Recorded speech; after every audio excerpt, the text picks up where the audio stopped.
What's up with it? Hey, you already know what it is. You tuned in to another episode of Everything Boxing. I don't watch reality TV. I watch boxing. There you go talking that boxing again. And yeah, we got a show for you today. You know what I'm saying? We got a hell of a show for you today coming up. And you know what to do. When you come in, let me know you in the building. Jump right into that comment section. Let me know where you coming from.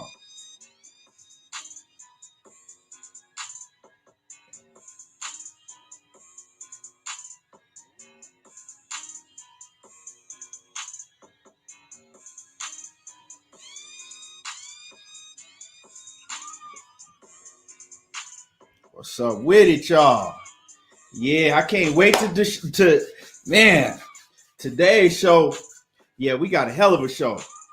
I got my people, my boy Money Brown TV, my boy Stay Ready TV gonna be in the building. Chris Mitchell, what's good? Salute. Silver 2011, what's happening?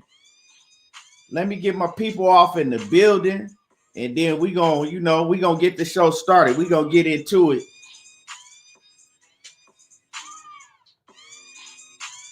Hell of a fights this weekend. Let's talk about it. Let me see. Hold on. Like I said, I'm just sending my peoples the link, and we gonna get into it.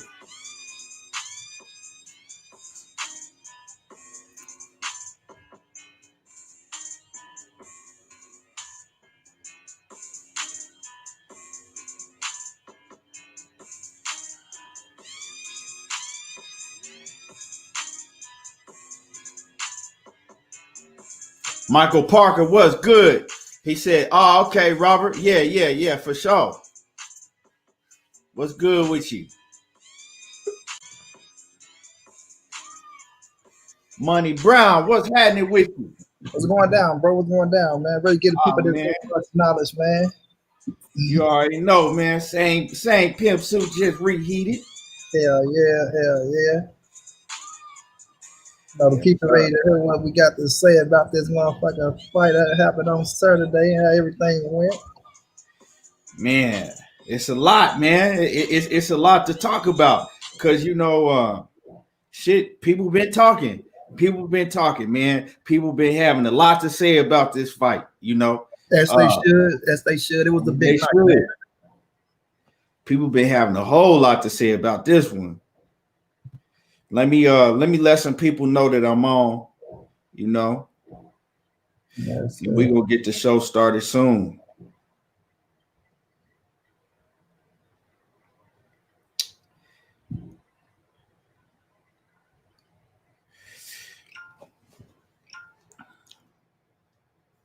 And like I said, when y'all come in the building, jump in the comment section. Let me know you in the building and hit that like button. Hit that like button.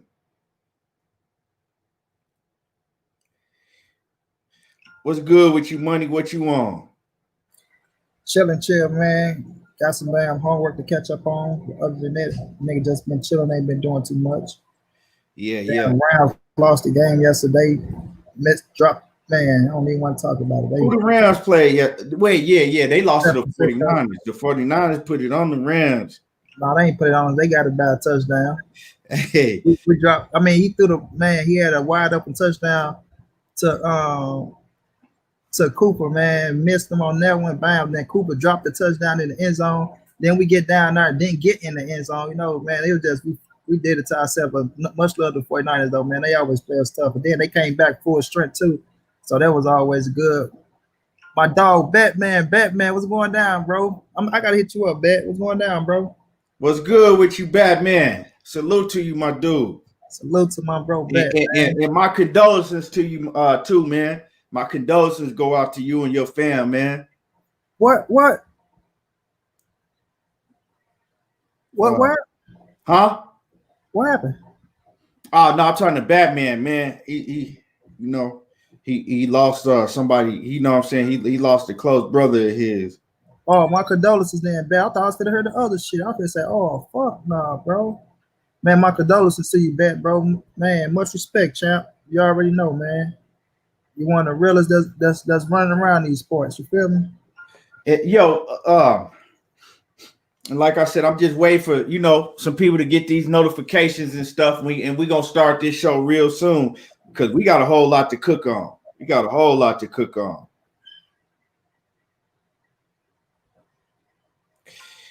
Man, my squad play tonight. Let's see what they do. Let's see what they do. Money. See if they do anything. Oh, the Cowboys, man. They playing the Cardinals. the Cardinals, yeah. The Dackless Cowboys. Yeah, we gonna see what Andy Andy Dalton. Dalton, We gonna see what he come with. Yes, sir. Yes, sir. Yeah, Andy Dalton ain't no motherfucking he ain't no scrub, man. Yeah, he ain't no scrub. Nigga come in that motherfucker. You be seeing Dak Prescott playing for the Colts next year. For real, because Andy Dalton, we got to see what he could do with a team behind him. You dig what I'm saying? Yep, got a nice line, got good receivers. It's a good one, bro. Yeah, we got to see what he could do with a real squad behind him. Because we ain't never really been able to see what he could do with a real squad behind him. You feel me? I mean, he always made it to the playoffs. They just couldn't get a playoff win. You know what I'm saying? They couldn't get a playoff win, bro, for nothing. Andy Dalton and the Bengals always made it to the playoffs. So, what's the coach name, bro? What's the black man name? Oh man, Marvin Lewis, man. Marvin Lewis. I can't stand him. But they always. I'm just saying they always made it to the playoff. They just couldn't get a win. That motherfucker's the head coon. Yeah. That shit, he ought to be ashamed of himself the way he came on motherfucking caping for the NFL and shit, my nigga. When that stuff with Colin Kaepernick was going on. He ought to be ashamed of himself, man. They put him out there because they knew what he was. They put him out there on the front line. Yeah, I ain't pay attention to whatever the fuck you said. Man, that shit, dog. That shit was ridiculous. You dog cap out? Huh? Oh man, did he? But you could tell that they went on there and they had him do it, Put the black man on there. Yeah, they had him do it, But like I said, man, let me get Dom Reeks off in the building from that Colchester, England. Matthew Valentine's. He says T.O. He says, yes, T.O. intimidated Loma. Shout out, family. Dom Reeks, salute to, what's good with you? So, my brother, Matthew Valentine's, salute everybody that's coming in, we gonna start it off, man. We gonna start it off. And a question that I asked myself because I've watched this fight now twice. I went back and watched this fight twice now. And I asked myself, and everybody's wondering why did it take Vasyl Lomachenko so long? Why did it take him so long to, start fighting? Why did he wait to basically, the 7th round to really start, trying to fight? Why would he wait that long? And with me asking myself that, then I asked myself, was I wrong? Because leading up to the fight, especially when I saw the face-off, the little ESPN press conference, it looked like Teofimo Lopez was kind of shook to me. He was real humble. He was real quiet. He wasn't really saying nothing. And it looked like that Vasyl Lomachenko was locked and loaded. Like he was just, like he was just a cold man. Like he was staring at that man cold, like I'm finna fuck you up. And Teofimo Lopez, to me, was like moving. He was fidgety. He didn't really look like he wanted to say nothing to piss Vasyl Lomachenko off, right? So that's how I was seeing it at that point in time. But then, a few other cats, like Blue Blood and a few other cats was like, nah, he just done talking. He just ready to fight. Like, what I'm saying? He don't want to talk no more. He ready to go in there and throw down and fight. That's what they were saying. I'm like, I don't know about that. He said like he was talking so much of shit that he really didn't believe what he was saying himself, at this point in time, because why didn't he keep that same energy? That's what I was saying. I said, why did Teofimo Lopez keep that same energy when I saw the face off? But they like, nah, he just locked and loaded and he just done talking. He want to fight, And I'm like, okay, well, shit, we'll see. Now, we was able to see, maybe who was intimidated, but because Lomachenko, he came out and he looked like that he was afraid to engage. He looked like that. I know a lot of people were saying, oh, well, he was just trying to wait until Teofimo Lopez got tired. So if he was trying to wait till Teofimo Lopez got tired, well, that would have to mean that he was intimidated some type of way. He might have been intimidated from the past knockouts that he's seen Teofimo Lopez put on other guys. All of the shit talking that Teofimo Lopez was doing, Teofimo Lopez might have convinced Vasyl Lomachenko that he wasn't thinking about him. Like, you know what I'm saying? Like, he didn't respect him. So that's just the question that I'm asking, is that was Vasyl Lomachenko affected by all of the shit talking that Teofimo Lopez was doing? Did Teofimo Lopez make Lomachenko believe everything he was saying by talking so much shit and then looking so confident while he was talking that shit? Because if you go back to the fight, right? As soon as the fight started, first round, you like, okay, he just filling them out. Second round, okay, he trying to do a little bit, but he's still kind of just filling them out. Third round, you like, okay, now he finna start. Now Lomachenko about to start engaging, because we know that Lomachenko, he engages his opponents. He's usually the one that's making his opponents fight off their back foot, right?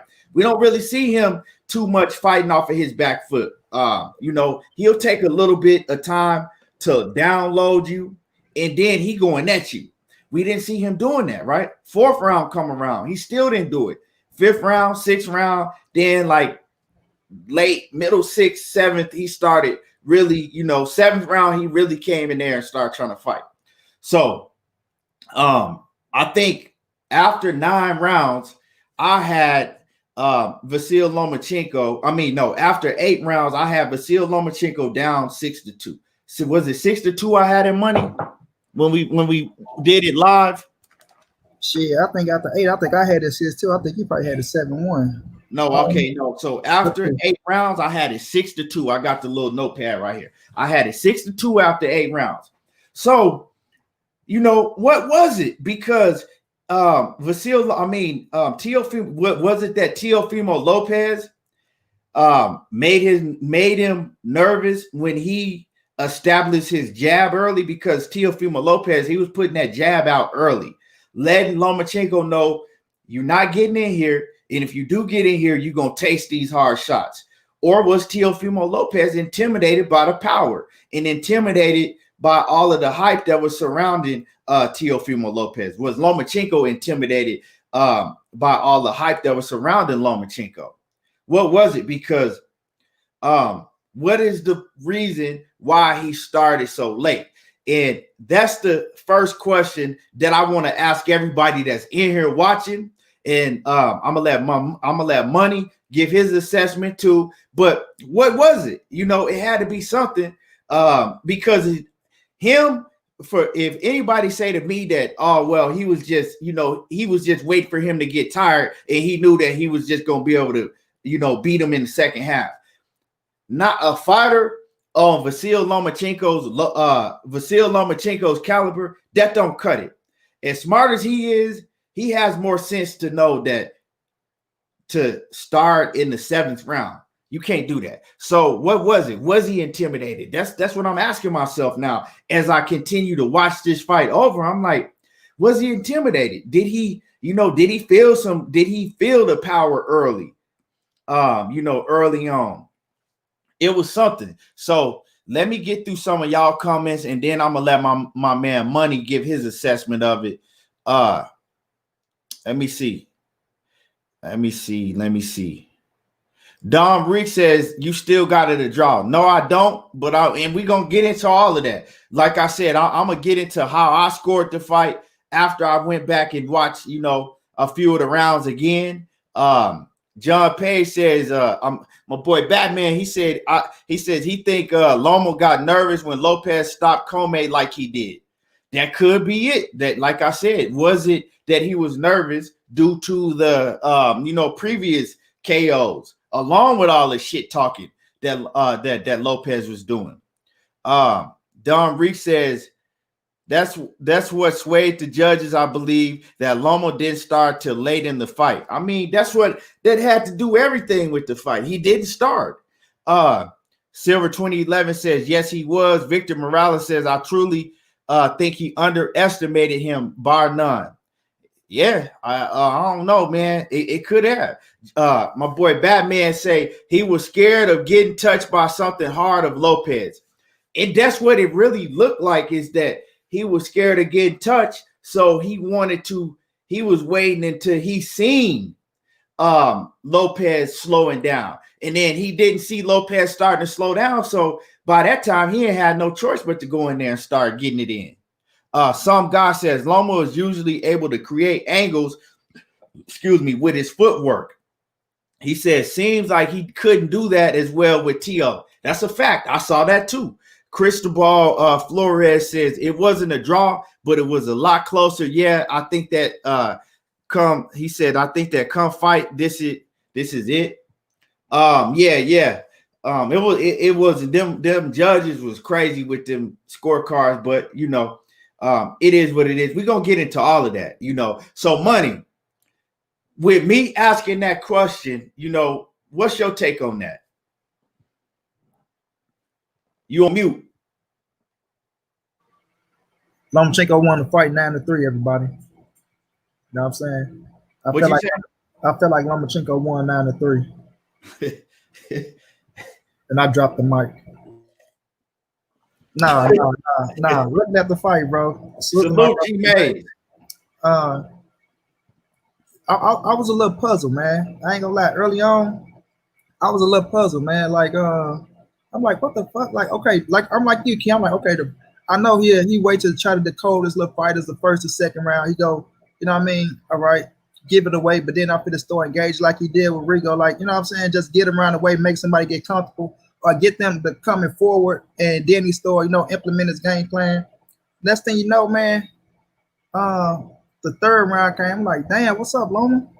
Which I did get Loma the second round, but as it went on, he's still on the back foot, and Teo, like I say, man, respect to Teo for keeping that fucking pressure on. And I'm gonna say this. I want to give Teo much respect for the calmness, bro, and taking what Lomachenko gave him in that first half of the fight. Because it wasn't like he did much. It ain't like Lomachenko gave him much, but the body shots and the little upper shots that he did give him and shit like that, he was taking it. But Teo he didn't exert himself. He didn't get too wild. He didn't go out there and try to force nothing. You know what I'm saying? He just took it. Okay, you want to have your hands up high? I'm going to hit your ass low. Boom, boom, 2 body shots. You want to do this? If I just got to get a little hook off, bam, I'm going to take it. I'm going to follow your ass and try to cut the ring off. But even with you waiting, if you don't engage, I'm going to take what you give me, motherfucker. And I know that's going to win me the round. You know what I'm saying? So it ain't like it was too much exerted in the first half, but Teo did what he had to do to win them rounds, and he took what Lomachenko gave him and then go crazy, you know what I'm saying, like some fighters would. So that's much respect to him. But like I say, I gave Loma the second round. After that, I think I forgot my scorecard, man, but I think after 8, I think I had like 6-2 or 5-3, somewhere around there. So just overall, just assessing it, though, I just didn't understand the game plan from Lomachenko for the first half of the fight. You know what I mean? You can't go in there and wait that long in the first half of a fight to start heating up and then heat up at the end, So that was kind of I was kind of a little puzzled by that. And I give Teo credit for doing what he had to do.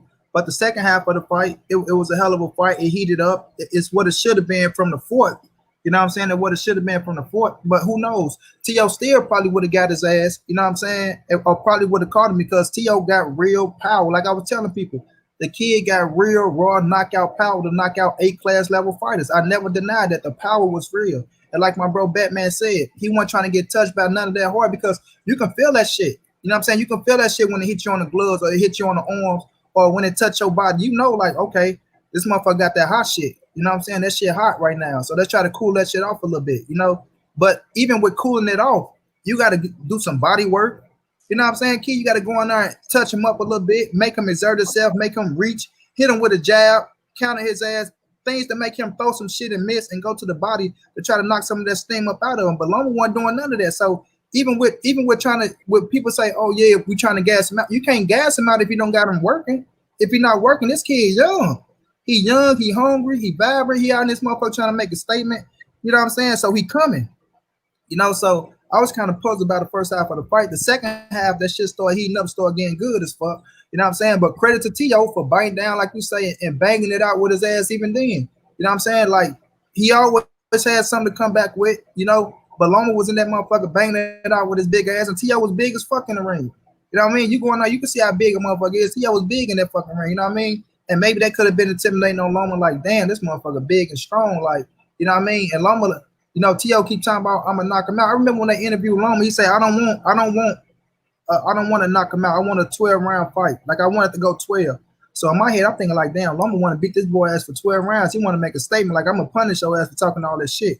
You know what I'm saying? So he's saying he won a 12-round fight, and maybe that was a fucked up game plan on his behalf because he should have went in there and, like I say, from the third on, you should have been implementing your game plan from the third on instead of trying to start from the seventh to really start heating up and letting your shit go. You know what I mean? It came back and bit Loma in the ass. I'm quite sure Pops ain't had no game plan like that for Loma ass to move around from those 7 rounds.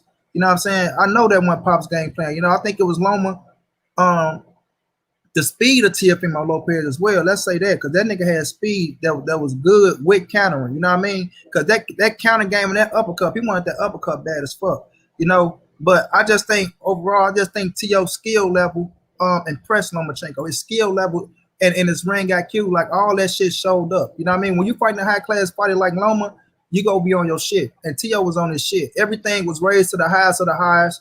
Teo matched him with everything. You know what I mean? He matched him with everything and outdid him on some point, especially with the power and things like that. So it's just like, you just got to get credit where credit is due. Now, like I said, we get it to scoring the fight. I scored it a draw.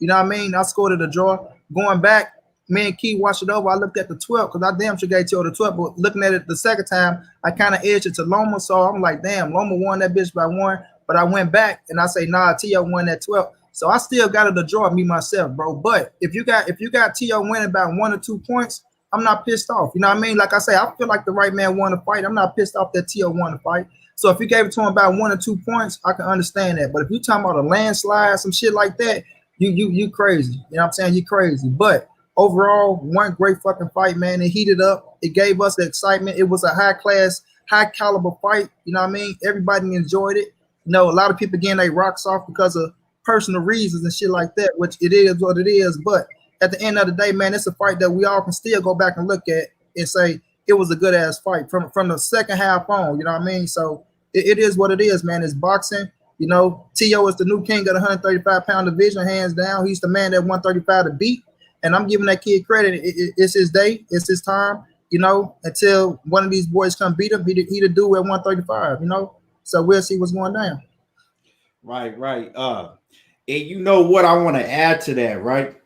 When I went back and watched that second round, it was a point in the fight when Teo rushed Lomachenko and hit him with like a flurry, like a 3-4 punch combination flurry to the body with hooks. So now when I seen that, right, when I went back and seen that this morning, it made me think like sometimes a motherfucker can hit you on your arms or some shit, right? Sometimes a motherfucker can hit you on your arms. Mm-hmm. You feel that shit. You know what I'm saying? Like, God damn, this motherfucker hit hard. Let me chill out for a minute. Like, you know, and it could have been that even though that the shot didn't land flush on his chin, maybe he got a hit on the arm or some shit early and felt that power. And was like, nah, you know what I'm saying? I'm a really take my time coming up in here because this dude can really hurt me. And on top of I've seen him do to other fighters. Don't think that you know, it don't matter how good some of these fighters are, they still get intimidated. You know what I'm saying? When they see, you know, when they hear about the power and they see, you know, these cats knock out other fighters and all of that shit, that gets to you. Just like all of these fighters was intimidated by Wilder. You know, that shit, you thinking about that, you know. So Stay Ready. What's good? My man Stay Ready off in the building. What's happening with it? What's going on, champ? What's going down, man? Oh, I gotta eat my crow. My brother Mac. Man, Was we going all do.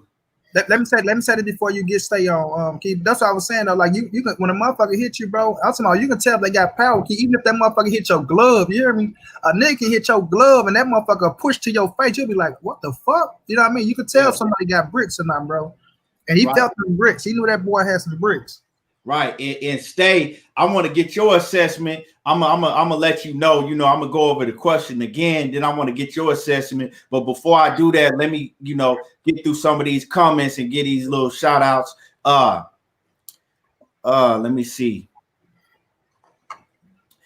G Mays, what's good? He said, let me see. Don Rick said, money, you got Loma winning it. Nah, Cristobal Flores says, laugh my ass off.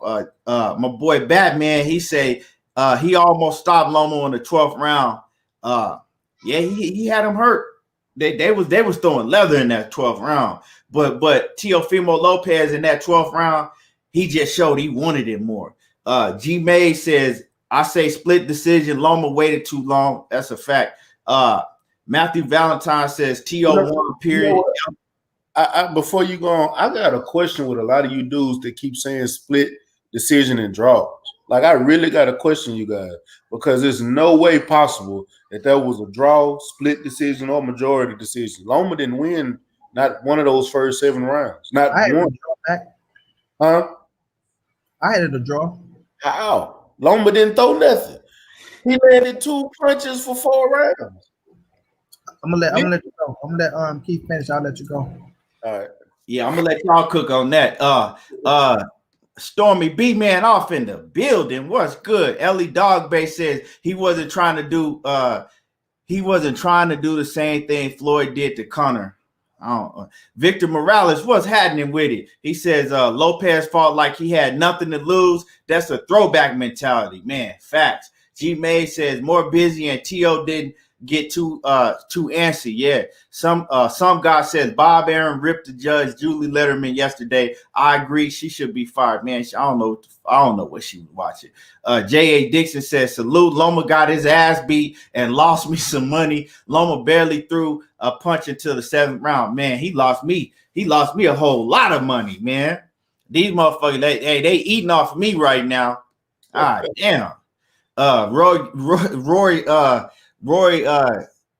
Grego says father, I don't know what she talking. G May, let me see. Roy Grego says Errol Spence a better fighter than Lopez. They ain't even in the same weight class, but World Combat Sports says solid unification. And what's good, World Combat? Everybody make sure that y'all go subscribe to my man World Combat Sports. Like I told y'all, subscribe to that man channel. He doing MMA. He breaking down all the MMA fights, all of the boxing. He doing interviews. He out there in the field, doing media, at all of these big fights when they open up. So yeah, go subscribe to my man World Combat Sports. Let me see. Jonas Lindbergh says, I feel the CompuBox numbers for this fight were bullshit. He says Lopez was hitting Loma's gloves a lot. Loma was getting knocked around from the force of the blows, but he still blocked him. Yeah, he's blocking a lot of the shots, but we gonna get into all of that. But I mean, at the end of the day, I think that Lopez did enough to win the fight. You know what I'm saying? He did enough to win the fight. But like I said, we're gonna get into all of that. G May said Leon Robinson, what's good? He said salute Kings, Keon, and Money. What's good with you? G Mays said he got TO by split. Batman say Lopez ain't the undisputed champion. Tell me, he says till he get a belt from Haney, and we're gonna talk about that too. You know, we're gonna talk about all of that today.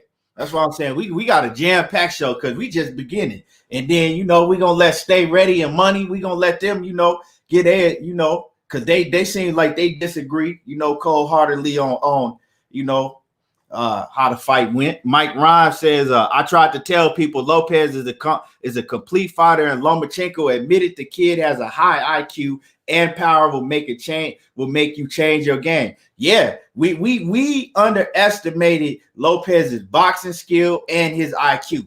J.A. Dixon says Loma was headbutting and whining. He says, and whining did some sore loser shit, just walked off like a crybaby. Nah, he did. Well, you don't stay in the ring with how they have it set up with the COVID shit. They don't stay in the ring. They got to get out of the ring anyway. So it wasn't really no reason for him to stay in the ring.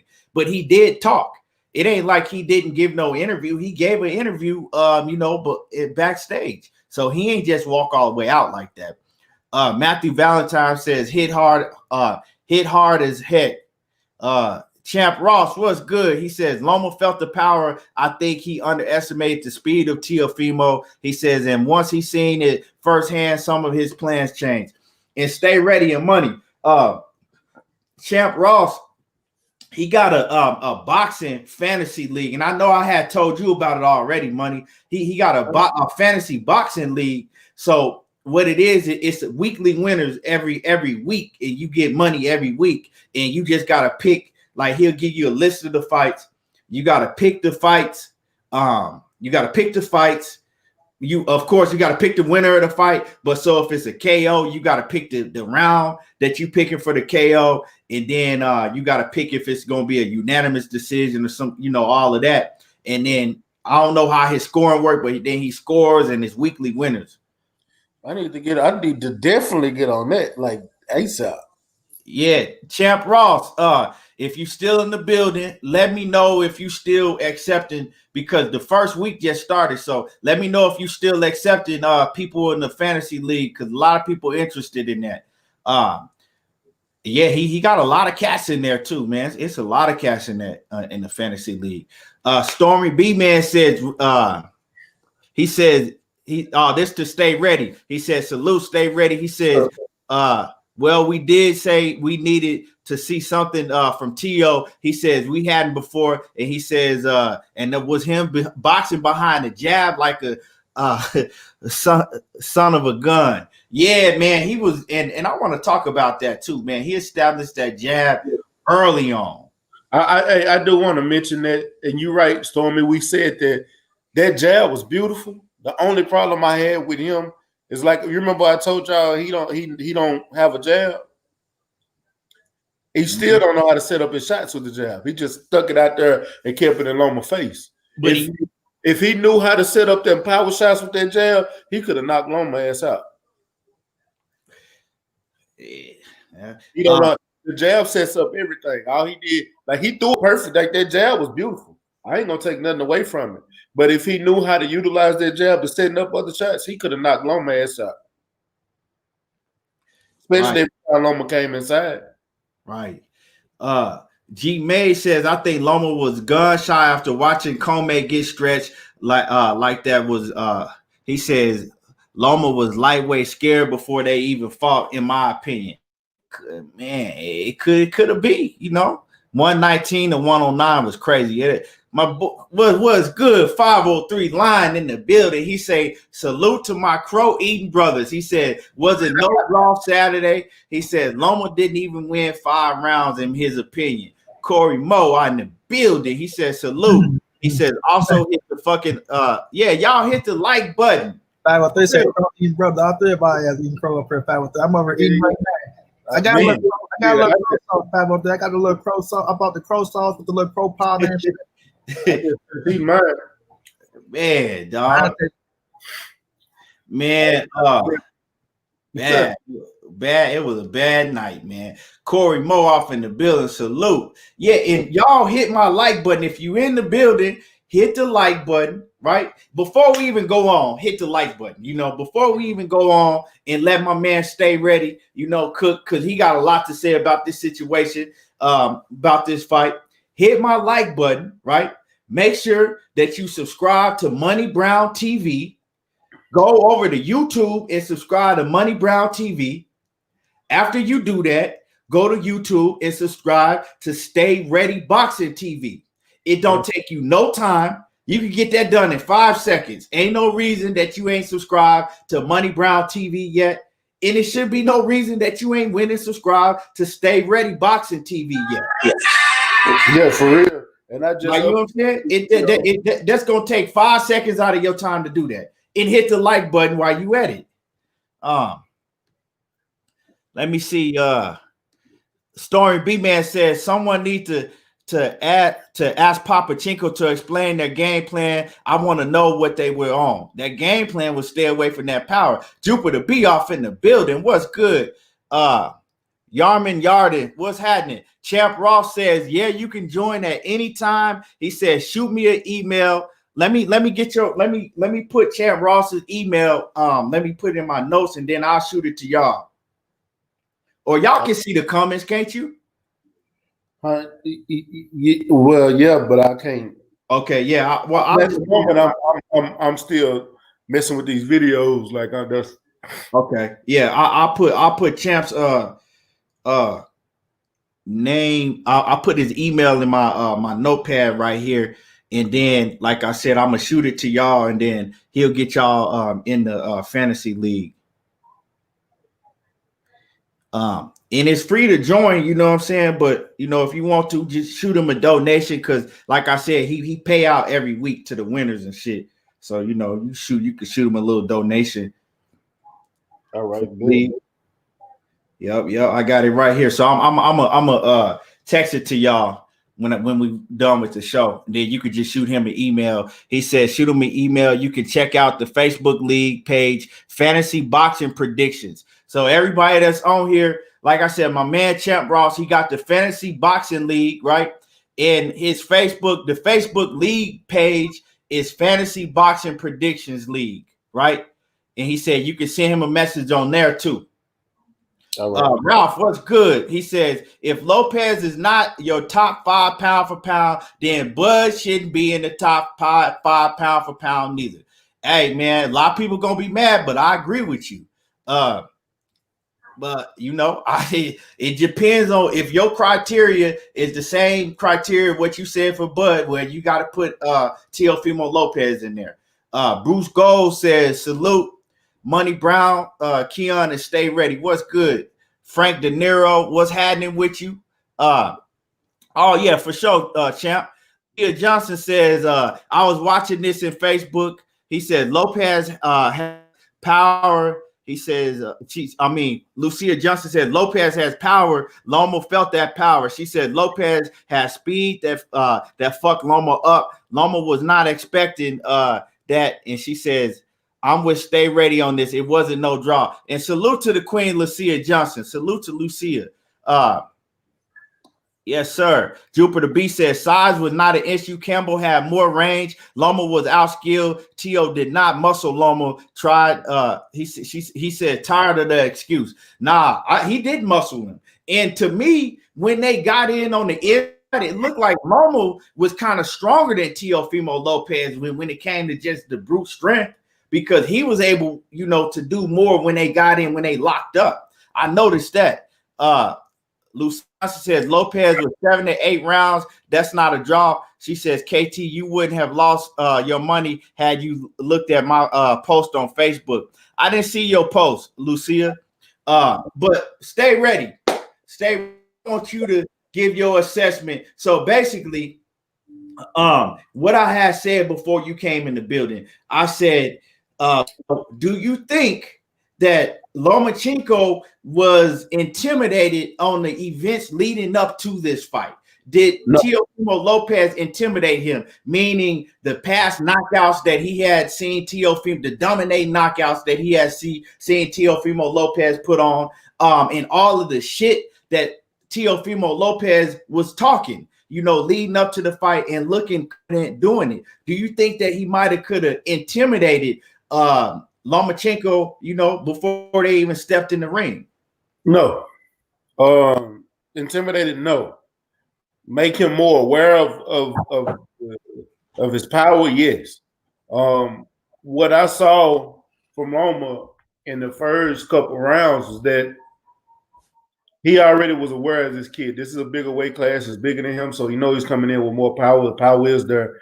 And he was trying to figure the kid out. And when he got hit, like you said, getting hit on the arms, getting hit in the body shots he was taking early, he felt the power early. That first body shot when he caught that hook to his ribs was turning red in the first round. You know what I'm saying? He felt that power early. That's where I think he got scared. I honestly believe when he felt that power early, he started being scared of himself and not wanting to throw punches because he didn't want to slip up and catch something. It wasn't until in the round 7 where he finally let his hands go and he hit Teofimo.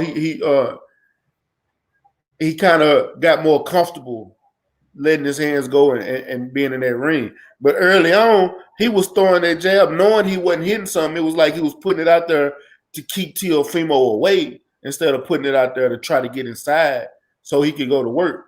If he'd have got inside of Teofimo, that power he wouldn't have had as much power on those shots. But he never tried to get inside. That was a lot of what I saw in that fight. One of the reasons I scored the fight 8-4. I even went back. I got the fight recorded. I went back and watched the fight. That fight was, even if y'all wanted to give Loma one more round, it still was 7-5. But I had it 8-4. Loma didn't throw any punches. He wasn't connecting nothing. Teofimo was going to the body early. He really wasn't catching Loma headshot wise, but he was hitting him in the body. He was being the aggressor. He was walking him down. He was doing what he had to do to win those rounds. I don't see a way that Loma could have even snuck out a draw in that fight. But when Loma finally came along, he came along, but it was too little, too late. And then in that 12th round, I gave Teofimo that 12th round. Teofimo was the more active fighter. He landed more punches. He was the aggressor. He wasn't running from nothing. He was standing right there in the pocket. To even hit Loma one time and made Loma start backing up and start thinking twice about even throwing punches. Like I'm looking at all this and I'm still like, if he'd have came along earlier in that fight, he might have had a better chance. But no, Lopez clearly won that fight. I'm proud of the kid. I like the kid. I really didn't think that he was going to be able to out. I didn't think he was going to be able to outbox the boxer. But he proved me wrong. He proved me wrong, and I'm glad to. This is the first time I'm proud to eat close. I ain't gonna lie to you because I've liked this kid since he was 2-0. Like I've been watching him doing his little backflips and shit for a while. All them knockouts that he had. Like the kid is amazing, and I'm proud of him. And I wanted him to win, but I didn't expect him to win. Yeah, man. It's crazy because, like, to me, I'm at the point, and I always said, I talk a lot of shit, and I said, you got to prove it to me. If you up and coming and you fighting a seasoned vet that's proven that he's, at that elite status, well, you have to prove it to me. And Teofimo Lopez, he proved it to me. He earned my respect. I was the same way when Lomachenko came in. They was trying to hype him up and, he's this and he's that. I'm like, man, fuck him, right? That's how I felt. Like, fuck him, you know what I'm saying? And I became a huge Lomachenko fan after he beat Gary Russell Jr. because Gary Russell, right? Gary Russell still is one of my favorite fighters. And at that point in time, Gary Russell was one of my very top favorite fighters, And I'm like, man, Gary Russell finna fuck this dude up, right? But I put money on that fight. And I'm like, man, ain't no way this dude gonna come in here and beat Gary Russell. And he earned my respect when he went in there and beat Gary Russell. And then, so I'm like, well, yeah, damn. And then when he beat Nicholas Walters, I'm like, I ain't never going against this man. I can't go against him no more. So, these fighters got to earn my respect. And Teofimo Lopez, man, he earned my respect. So I don't have no choice but to like him. You know what I'm saying? He talked that shit. He walked the walk and he did what he had to do. And he shows that he belongs at the top of the game. And he shows that he's not only one of the best young fighters in the game, he one of the best fighters in the game, period. And that's just how I feel about it. You gotta beat him, you gotta beat the man to beat a man. And he did that. Yeah. He beat the man, shit. You know, and we gonna get into the Devin Haney stuff, and we gonna talk about all of that. Anything else you want to add on that? But before we even talk about that, I know Stay Ready and Money, y'all had, y'all disagreed, so y'all can talk about it. Ain't no disagreement because I had it a draw, but I went back and looked at my scorecards. I got T.O. winning by 1 round. I had it a draw though. The 7th round. See, I gave. When I looked at my card, it was the 2nd, the 7th, and the 12th, where I was leaning towards Loma. Even the 12th, I still look at that when I try to hold on to that motherfucker. For Loma says a draw, I still think T.O. did more early on, but Loma came back in that second half when he fought his ass off, right? He did. Just looking at it like McNam say, I look at it and I say T.O. wanted that bitch more, and I watched that motherfucker over the 12th round, the 12th round, the 12th round, the 12th round, the 12th round.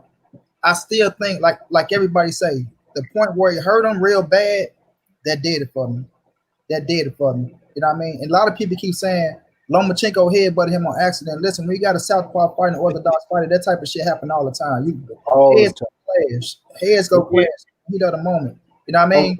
On top of what you were saying with the headbutts, bro, he's shorter. He's coming in trying to get inside. And Teofimo on reaction and reflexes, ducking down, getting away from the opponent. That headbutt's gonna happen, even if they were orthodox. You got a shorter and taller fighter. Right. Every time he come inside, he's gonna try to shield up. And when he went down, and you got this shorter fighter coming in, those heads gonna clash. Look at Earl and Sean Porter. How many times did they heads clash? Yeah. It's just you gotta get ready for that. That's intentional. It's not dirty. Especially when they heat it up, because in that second half, both of them heated up, and it's like, you know what I mean? And like I say, man, much fucking respect to T.O. for not backing down. Like, man, I'm saying, bro, if y'all go look at my Instagram, bro, at Money_the writer, I got the whole fight on there. We were chilling. Just go to the second half of that fight and just look at my reaction, kicking it with the people, bro, and just because I was feeling to be pissed off because after the head, but I thought they should take a point for because I didn't know what the fuck happened. I'm like, why are you pulling T.O. over there like that? Because I'm like, boy, my blood's gonna get the bullet if he took a point from T.O. because I didn't know. I didn't see the head, but I thought they did too. I'm not gonna lie to you. I thought they did too. I was gonna be mad as fuck. Yeah, but when I seen the head, but I'm like, okay, so yeah, I scored a 7-5 T.O. I got a 7-5 T.O. I was gonna wait for blue blood, but I'm gonna say it on my bro Key. I gave it to T.O. 7. I went back and watched it. I took the 7 because I gave Loma the 7th round, which I thought Loma did something. He did good stuff in the 7th, but I went back. I clearly got to get that round to Teofimo. You know what I'm saying? I say, you know what? That did it for me right there. And man, like I said, man, Key watched it over with the 12th. I thought because man, in the heat of the moment, you watching, bro. Loma came back in that round. He did good work. You know what I mean? So people saying, oh, the 12th round was this, that. He did hurt him, but Loma fought his ass off in that 12th round. He came out. I thought he got a little reckless because after the 11th round, what he did, I thought he was like, I ain't gonna lie. After he dominated T.O. in that 11th round like that, I just knew. But to the people who say that the 11th round was a fucking 50-50 round is just absurd to me. You know what I mean? That round was clearly a Lomachenko round. Clearly a Lomachenko round. I'm just being fair, man. That round was clearly a Lomachenko round. But to come back in the 12th, I'm like, shit, Loma fit a like I felt like Loma fit. I'm like, yeah, Loma got him. And for T.O. to bite down in that 12th, bro, for him to bite, and I heard the instructions for him was to box in the 12th round. And nigga, he bit down and like, fuck that. I want to try to knock this little bitty motherfucker out. He went out there and he did what he had to do, bro. And much respect to him, bro. Like I said, I was never pissed off that T.O. won. Like I said, I wanted T.O. to win the fight. I was pulling for him. But I just, when people were just saying it was just a wash and, oh, he just washed him like this. You motherfuckers acting like Judy Letterman out there. Like, come on now, man. Y'all got to get along with some credit. That man is, you know what I'm saying, pound for pound fight. He came back for us. And I'm not saying that, oh, yeah, man, we ain't got to show no this and that. I'm just saying be fair on the level of the boxing game. You know what I mean? Take your personal feelings out the shit on the boxing game. Be fair on the level of the boxing game. You know what I mean? Ain't no way, like you say, when people say 4 rounds, 5 rounds, okay, give him his rounds. You know what I'm saying? But at the end of the day, it is what it is. T.O. is the new unified champion at 135 pounds. I don't got to mess with Undisputed. That's just me, myself. But if y'all rock with that franchise shit and y'all say y'all going off the logic of what the WC saying, then I'm not just going to keep going with every criteria that they put out there, switching up the game. Even though I know the game changes, but you just can't throw shit in our face just because you want to make up some shit and tell us this what it is and just discredit everything. But at the end of the day, great fucking fight, man. And I will sit right here and admit that, I got T.O. winning 7-5. You know what I'm saying? 7-5, Teofimo Lopez is the new unified champion and the man to beat out of all the young fighters right now. And Tank is my guy. Tank might got the more popularity. Shakur might got the most skills. Devin Haney getting paper. Teofimo has the most credibility out of all the younger fighters right now as we stand. You know what I'm saying? That's the man to beat, the younger fighter at the stage right now. Yeah, man. I have it. I had it 7-5 too. I had but I had it 7-5. And it could, and I don't have no problem with 8-4 because see, this is how I scored the fight. I scored round 1 to Teofimo Lopez. 7-5. It was 7-5. I scored round 1 to Teofimo Lopez, round 2 to Teofimo Lopez, round 3 to Teofimo Lopez, round 4 and 5 to Teofimo. I gave round 6 to Lomachenko. But see, round 6 is a round that could have went either way. But when you got a close round like that, to me, you got to give it to the champion. When it's a very close round like that, you got to give it to the champion. Round 7, I had Teofimo Lopez winning.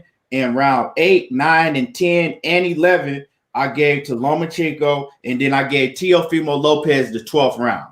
I got 7-5. 6, I didn't see 6 as a close round. I thought 7 was a close round. 6, Loma didn't really throw nothing. He did start letting his hands go in that round, but he really didn't. I'm with you, Mac. I thought 7. I thought 6 was early. I thought 6 was clearly Lopez round. Even Mac gave that round to Lopez. I fit to watch that 6 while y'all cook though. Yeah, because we scored that fight live, money. I know. That's what I'm trying to say. I'm trying to say, was it the 6th round for me or was it the 7th round for me? That's why I'm fit to say. It might, what I'm saying, but either way, I had it 7-5. Or you I ain't write my scorecards down, bro. I ain't write my scorecards down, so that's why I'm checking. Like, was it the 6th round or the? Yeah, I wrote mine down. But like I said, the 6th round to me was it was a round that I don't have a problem with going either way, But all in all, Teofimo Lopez, he won. He won the fight once I watched, because initially when we watched it live, I scored it a draw, but it wasn't no draw. It was 7-5. That's what I had it at when I went back and watched it again. The right man won. Teofimo Lopez, he wanted it more. Lomachenko started way too late. He started way too late. But see, this is the thing. Teofimo Lopez, he established that jab early. Early on, he let Lomachenko know that I'm going to put this jab out here, even though he wasn't throwing it with full force, but he was throwing it, letting him know, like, you can't come in. And then every time Lomachenko tried to come in, he was throwing hard hooks and hard uppercuts. And like I said, when you feel them shots, even if they don't land flush, you feel that power. And in the 3rd round, did y'all see that uppercut that lifted him up off his feet? He blocked it, but he got lifted up off his feet. But he still felt that joint. You know what I'm saying? He still could not felt that. So what the thing is that and then every time that Lomachenko started, he started gaining some momentum, landing shots, Teofimo Lopez always had something in return. He never shelled up and just let Lomachenko get off on him without throwing something back in return. And he wasn't just throwing one punch back. He was throwing in ones, and he was throwing in 2s and 3s back. So that's the thing. Lomachenko never got comfortable. He never gave Lomachenko the ability to just get off and just, use his abilities and get comfortable in the ring. He kept the pressure on him. Every time Lomachenko started putting pressure on him, Teofimo Lopez came with, combination shots hard. And that was a problem. I think that was a problem for Lomachenko because I talked about Teofimo Lopez not ever having been in the ring with somebody on Lomachenko's stature, with somebody that does the things that Lomachenko can do. But Teofimo Lopez showed that Lomachenko had never been in the ring with somebody that could do the things that Teofimo was doing. He could hit harder. He was bigger. Lomachenko really don't belong at the 135-pound weight class, but he can compete with the best of the best just because of his skill level at that weight class. But he was stronger, he was bigger, and he could match him with speed. And that's one thing we didn't expect. And his ring IQ, right? His ring IQ was on another level. We didn't know that Teofimo Lopez had a high ring IQ like that. He told us, but he had to show us, and he showed us that. That was, what I was most impressed with is his ring IQ, And so, like I said, he knew every time that Lomachenko started getting off, he knew, match him. But one thing that I did see Lomachenko do is when Lomachenko did decide to fight, he was beautifully, he was going over Teofimo Lopez's jab, right? When he did, every time Lomachenko decided to throw that straight over Teofimo Lopez's jab, he was landing and he was landing clean. Every time Lomachenko decided to engage on Teofimo Lopez, he was landing all of his shots. He was landing. But the thing is that Teofimo Lopez always came back with something. So Lomachenko actually was landing at will when he wanted to, but he was hesitant because of the power, and Teofimo Lopez never folded. A lot of times these fighters, they get overwhelmed and they'll fold up. And once you fold up, it's over with, because now you didn't let Lomachenko get the upper hand on you. And now he's just going to pick you apart. Teofimo Lopez never did that. And this kid is going to be a problem, because you think he was confident before? You think now he's just beat the guy that a lot of people had number one pound for pound, right? Hold on. Let me say this, kid. Not just the sports media, Bob Earn better than Muhammad Ali, better than Sugar Ray Leonard, better than Floyd Mayweather. Know what I'm saying? So, man, that shit, like all that hype that they gave him, I'm gonna see if ESPN take all that hype. I'm gonna see if they. I'm gonna see how. I'm looking at how they did all that shit for Loma. I'm gonna see if they dump all into Teofimo. So I'm watching to see what these motherfuckers say now. But go ahead, Keith. He did it to the guy that, like I said, a lot of people, had considered number one pound for pound. He did it to the guy that you can say what you want about him. You know what I'm saying? Whether you hate him a lot, but all you got to do is look at his resume and look who he had beat, right? So Teofimo, so now where do you think his confidence is at? And confidence has a lot to do with how good you are in the fight game. So everybody talking about Devin Haney and all these other niggas, I fuck with Devin Haney. Tough, real tough. But Teofimo Lopez is that dude right now. He's that guy. He's that guy that you to beat a man, you gotta beat the man. And Teofimo Lopez is that dude right now. And he showed out. He showed that he is a lot better than most people think he was. Even though a lot of people was picking Teofimo, right? A lot of people was picking Teofimo to win just off of pure hate of Lomachenko, right? But even the people that was picking Teofimo Lopez to win, they didn't think that he was going to win this way, right? You didn't think that he was going to win this way. And he proved to everybody that he's better than the people that was even going for him, better than what they thought that he was, because he proved me wrong. Now let me get through some of y'all comments and then we're gonna move on. Ellie Dogbay says y'all say Lomo started slow, but I think Lopez skills caused that. He says skills caused that. Lomo never expected that speed and timing at first. He says it took him a long time to figure him out. Yeah, it did. G May says, after watching the fight, I can't wait for the anticipated Earl versus Danny. That's for sure. Shit, we got Tank first though. G Mays, we got Tank first. Yeah. Jupiter B says exactly. Loma tried to use his size on T.O. T.O. was boxing beautifully. Jupiter B says T.O. speed with some of those counters was definitely something Loma didn't expect. He was worried about getting caught. He knew about the power. Mike Ryan, he says Devin Haney better slow his roll. Trust me, he has no power for Lopez. I've watched all his fights, and we're gonna get into that next. Lucia Johnson says she said, oh, okay, she's talking to Stay Ready. Mike Ryan says the two guys didn't respect him. And he says the two guys that didn't respect him and beat him was Salido and Lopez. Champ Ross says, I agree with Stay Ready. I scored it 8-4. T.O. definitely won. G. May says, after watching Lomo, do you think he would have definitely froze up against Tank after he felt Tank power? I truly believe Tank would have stopped this version of Lomo. I think a Tank ducked Lomo in the past. Nah, absolutely not. Tank Tank would have knocked him out. You right, bro. You can say that all you want, but Tank Davis and Teofimo Lopez are not the same fighter. There ain't no Tank, bro. Hold on. Tank Davis and Teofimo Lopez are not the same fighter. First of all, Teofimo Lopez is way bigger than Tank Davis. Teofimo Lopez shows all the things that he can do in the ring. So stop with this Tank Davis stuff. Let's see what Tank Davis can do if he ever steps up and fights somebody on that caliber. I don't think myself personally, I don't think that Tank Davis would have. That's two different fights.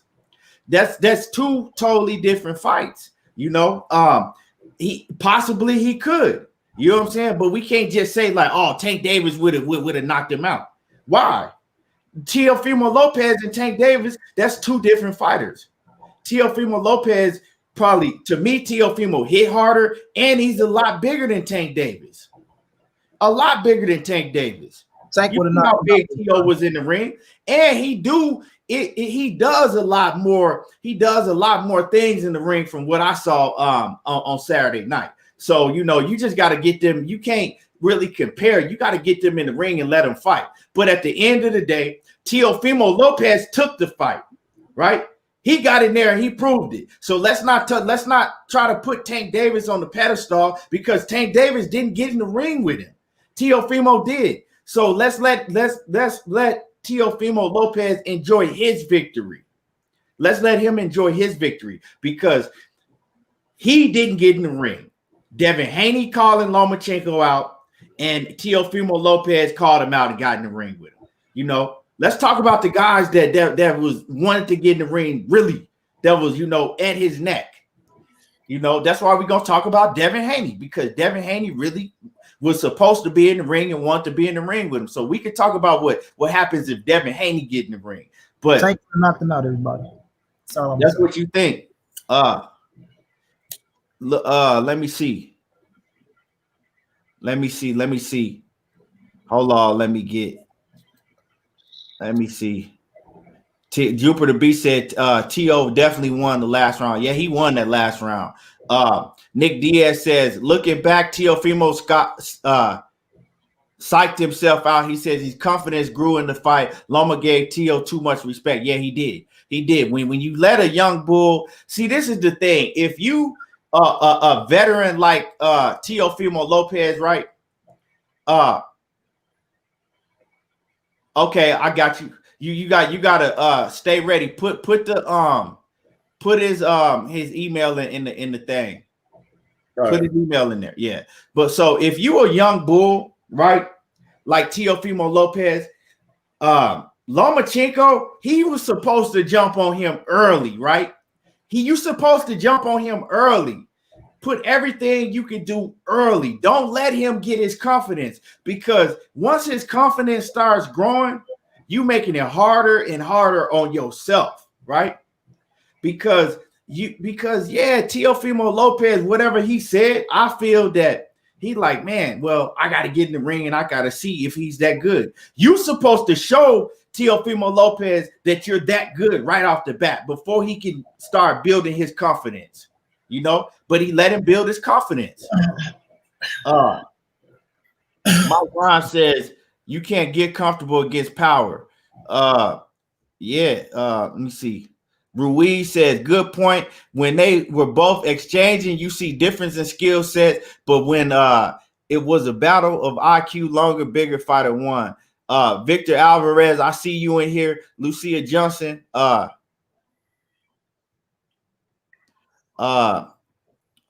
Let me see. I see y'all in here. Wilson Delgado. He said Brooklyn in the building. Now, give me a second. I'm gonna send my man 503 line. Let him get in on this. You know, him and Money. You know, they love some Tank Davis. So I know he want to come in here and give his take on Tank Davis. Okay. hold on, real quick. Let me write his joint down so I can give him the link. Y'all, you go ahead. Stay ready on Money. I mean, I've been cooking for a minute. You got something to say, but all I'm gonna say is this with Tank, bro. And Stormy B man say, EBT, you cooking with fire. It's great to hear a young brother speak with critique, not with condemnation, which is two different things. Salute to what you're saying about Tank. No, he don't hate Tank. I'll say that right now. I know a lot of people, you know what I'm saying? He don't like to get Tank the recognition. I mean, he hate to hear GTD Dane. You know what I'm saying? I'm gonna say that. No, it's not that. It's that you gotta beat the man to beat the man. That's it. Tank is a great counterpuncher. Tank has skills like Tank is a better boxer than Teofimo, and that's a fact.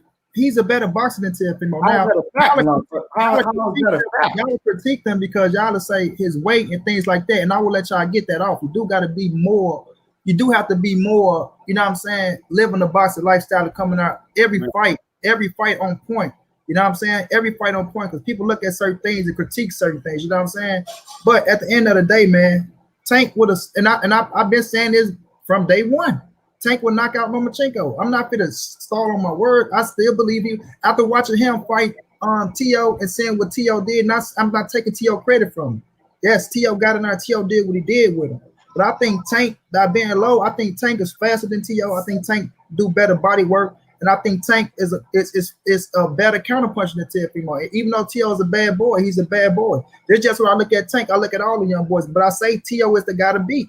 You know what I'm saying? He's the guy to beat. You know, so now it's gonna come down to you saying Tank got to prove it. But if Tank going her, you know, and steamroll Leo, y'all ain't gonna give him no credit. Y'all ain't gonna give him no credit. If he going her knock out Leo Santa Cruz, a 4th division world champion, you know what I mean? Y'all not gonna give him no credit. You know what I'm saying? So at the end of the day, all I'm saying is when I'm looking at Tank, I say Tank would have knocked out Lomachenko. You know what I mean? That's how I got it though. But stay ready. What's your thoughts on him, bro? Man, I honestly don't understand the disagreement with people in Tank. Like we always throwing Tank in situations like him. Tank at 130 right now. He going back and forth. He only had that one fight at 35. I honestly don't know where Tank gonna fight. So I'm not gonna put him in the mix with the kids at 135 just yet until I see him go back up because he's fighting for a title at 130. I'm just saying, do you feel like he will knock out Lomachenko? That's all I'm asking you, Matt. Do I? No. Yeah. No, I don't. And the reason being the same reason why I didn't think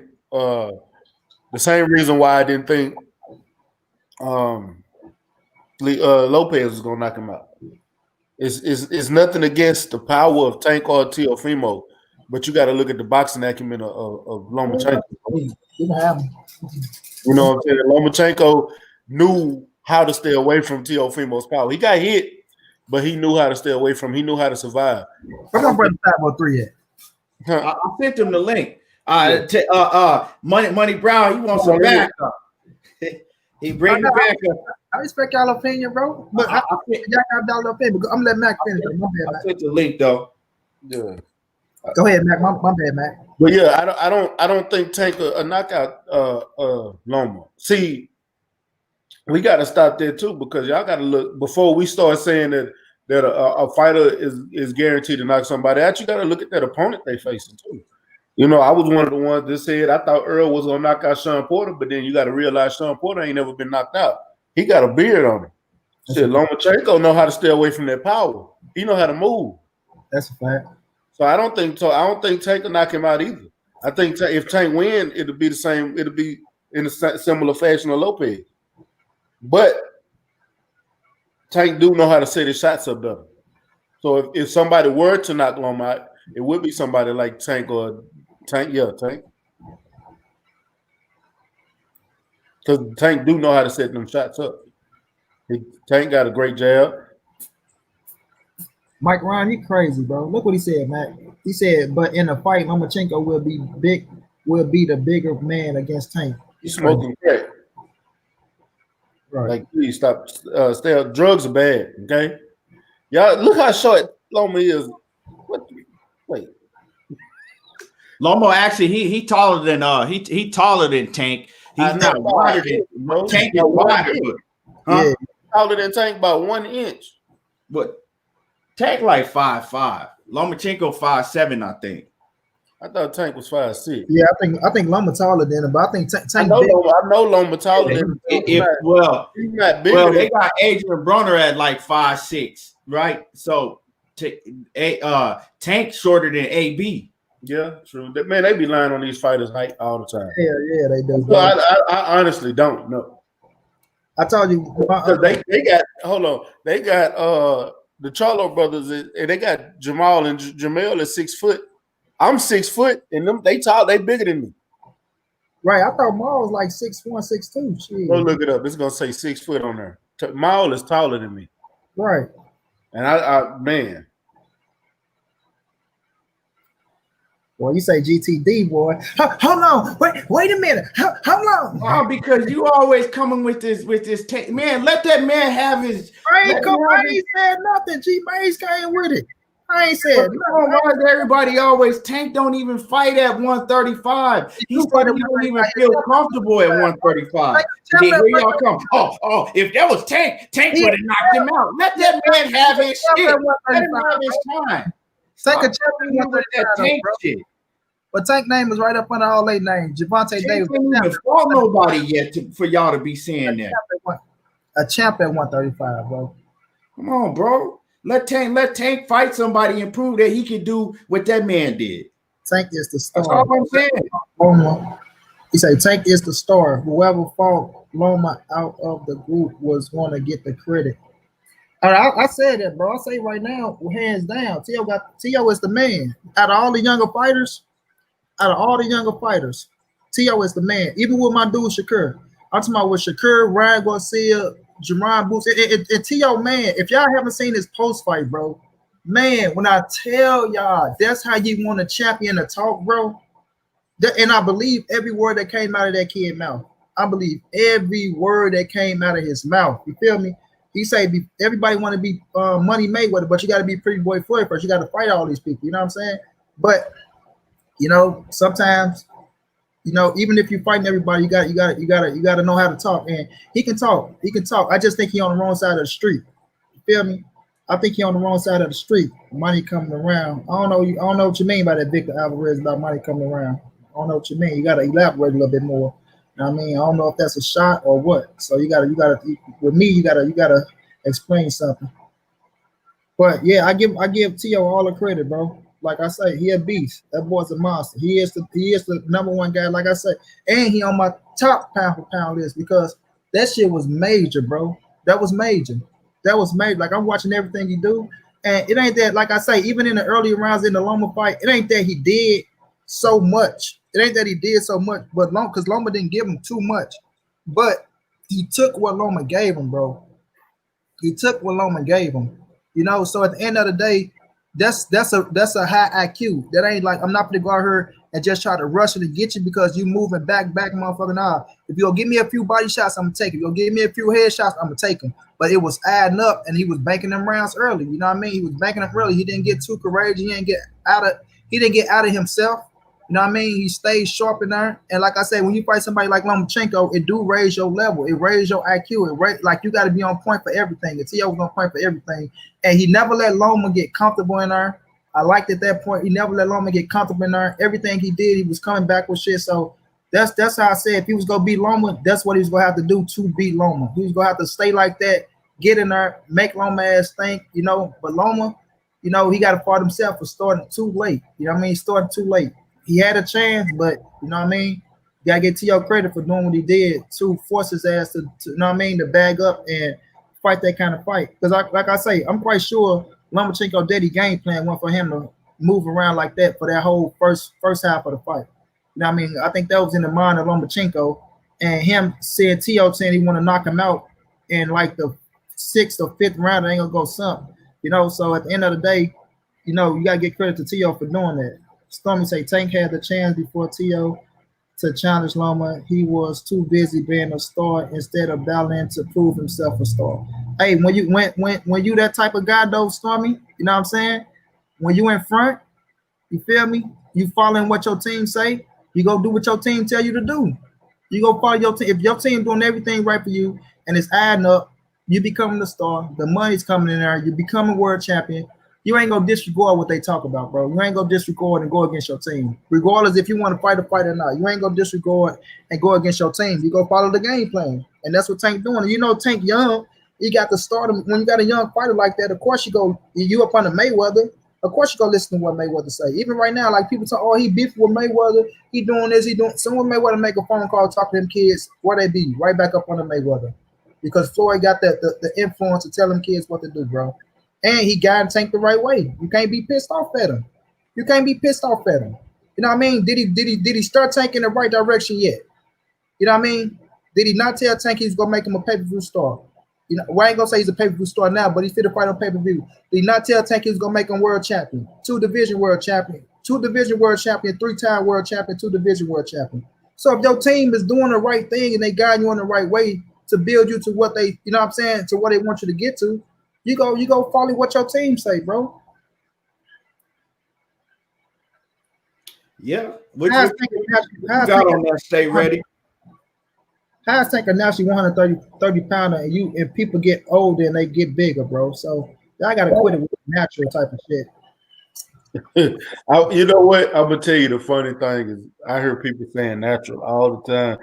And how can you say somebody is natural and you ain't in their shoes? Now, don't get it wrong. I do know coaches do make fighters might fight smaller. You know what I'm saying? Mm-hmm. Because they can, when they start working out, they know they can lose the weight and get down to a smaller weight than what they walking around at, which is right. And it's also, but they make sure a lot of times they make sure these fighters are fighting at a healthy weight. Like everybody say, Earl Spencer's a weight bullet. Has Earl Spence had problems making 147? Nope. Same shit I be saying. Stay ready. So, but and then right now, 2 weeks away from the fight, Tank is at 134.7, like 135 pounds. Like he, and then I heard I can't put my nigga out there like that, but he came out and said Tank undisciplined because he overweight right now. I'm like, bro, he 2 weeks out to fight. That's 5 pounds. He can lose that 5 pounds in 2 days. He's on weight. Yeah, he's right. To be honest with you, he's ahead of schedule. He's ahead of schedule. We've never seen this coming out of Tank. So I think he's actually finally doing his nutrition right. He had a 12-week camp, man. Yep. He had a 12-week camp this time. Yeah, and actually doing what he's supposed to do. And hopefully, if he continuously works out and keeps his nutrition on, 130 is no problem for him to make, and he won't even look bad doing it. He'll be in shape doing it. So I can't say what's a fighter's natural weight if I'm not around that fight on a regular basis. Can I ask you a question, Matt? Yeah. All right, so if a fighter comes to the scale, right, and you miss weight the first time, you come back make weight the second time. Did you make weight? Yes or no, bro? You made weight. Thank you. Tank missed weight once, and they be killing the dude. So he missed weight twice. Once, bro. Now remember he missed weight against Gamboa. He made it though, Matt. He made it. He did come back and make it. I didn't know he came back and made it. He came back. He missed weight with that one title on Floyd on the Conor McGregor when he lost his title on the scale. Yeah, I do remember that. Let's Young Merc, the cut man, what's good? And you know, Sean Porter to miss weight. Yeah, Sean Porter has missed weight. Let's get into the fighters that actually wanted to fight Vasyl Lomachenko. Now let's talk about Devin the Dream Haney. Let's talk about Devin the Dream Haney because this is the talk. You know, Tank got his thing going on with Leo Santa Cruz. You know what I'm saying? So Let's talk about him and Leo Santa Cruz. Devin Haney got this thing going on damn boy. Let's talk about Tank Davis and Devin Haney. I mean, let's talk about Devin Haney and Teofimo Lopez now, right? Because now we got a whole big thing with who's the real WBC champ. Who's the real WBC champ, you know? And they already agreed basically to fight each other. But this is the thing. Will this fight between Teofimo Lopez and Devin Haney ever take place? Because we heard Teofimo Lopez call out Devin Haney. He called him. He said right off the bat, he says, you know, I could stay at what he said. He said, I could either move up to 140 or Devin Haney, the email champ, me and him can get it on. You know, he didn't have to call out Devin Haney's name. He took it upon himself to call out Devin Haney's name, right? He said, you know, if that's the case, he said him and Devin Haney could go at it, and he'll hold off moving up to 140. But if y'all didn't see it, his dad, Teofimo Lopez Sr., right? His dad said that he don't want him to fight Devin Haney. He said that fight Devin Haney for what? He said, I want him to move up. He said, move up to 140 now. He said, I don't, he said, but you know, it's up to my son. He said, you know, it's up to my son if he wants to fight Devin Haney, but you know, if the money is good, you know, my son can fight Devin Haney, but you know, I want him to move up to 140. Fight Devin Haney for what? That's what he's saying. He's like, who is Devin Haney? Devin Haney ain't did shit. That's what his dad's saying. So basically, once again, his dad is basically saying that he don't want no Devin Haney fight for his son because Devin Haney ain't, basically, he like Devin Haney ain't shit. That's what Teofimo Lopez's dad is saying. But Teofimo is saying that he wants to fight Devin Haney, right? And Teofimo Lopez actually, him and Devin Haney FaceTime each other yesterday about having a fight. They already talking amongst each other, you know, about having a fight. So my question is, before we get to who wins and who's the real champ, my question is, will this fight ever happen? Because we know the influence that Teofimo Lopez's dad has on his career. Do you think that his dad will have a big enough influence and stop this fight, or do you think that this fight will happen? What y'all think? You know, stay ready. What you think? I think the fight will happen.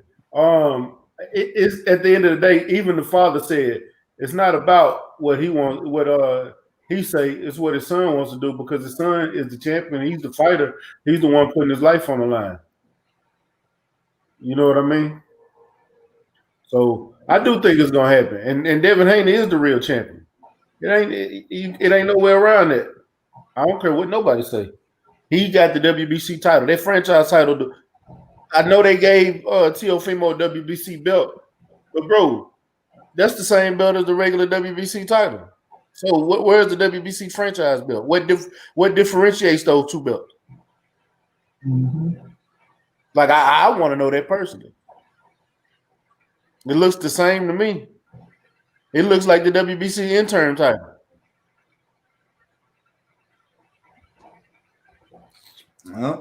So when you go look on Box Live and you go look on Boxing Scene, or you go look up any of the boxing rankings, or you know, when it says WBC champ, it says Devin the Dream Haney. It don't say Teofimo. It don't say Lomachenko. It say Devin Haney. So in order to be undisputed, you need to fight Devin Haney. So that's what I want to see. What you got, Money? What you got on this? Do you think that this fight will ever happen? I don't know, bro. I mean, they on the same side of the street. You got the Zone and you got Top Rank. They always doing business with each other. I mean, I ain't gonna say it's out of the realm. I'm gonna go. It's a 75% chance that it could happen. It's a 75% chance that it could happen. They both want it. Both of them are two young, hungry lions that'll fight anybody. Both of them are two hungry lions that will fight anybody. You can't deny that. You know what I mean? But with T.O. Pop saying Devin Haney ain't nobody, this, that, and third, I feel like it's bullshit. You know what I mean? Is he intimidated by Devin Haney a little bit? What I'd be asking for you to say, I don't want my son to fight somebody like Devin Haney. Well, why not? The Zone got money. You know what I'm saying? The zone got money, and I'm quite sure what T.O. doing what he just did against fucking Lomachenko and Eddie Hearn saying Devin Haney and saying that the magnitude of the fight for undisputed. You know what I mean? The real undisputed fight, because I'm with Mac. I don't give a fuck about no franchise or none of that. You know what I'm saying? Ain't no French fries built go fly with me over here. When I make my post, I call T.O. the unified world champion at 135 pounds, but he is the man to beat at 135 pounds. You know what I'm saying? He's the man to beat. You know, but Just like Gary Hearn was.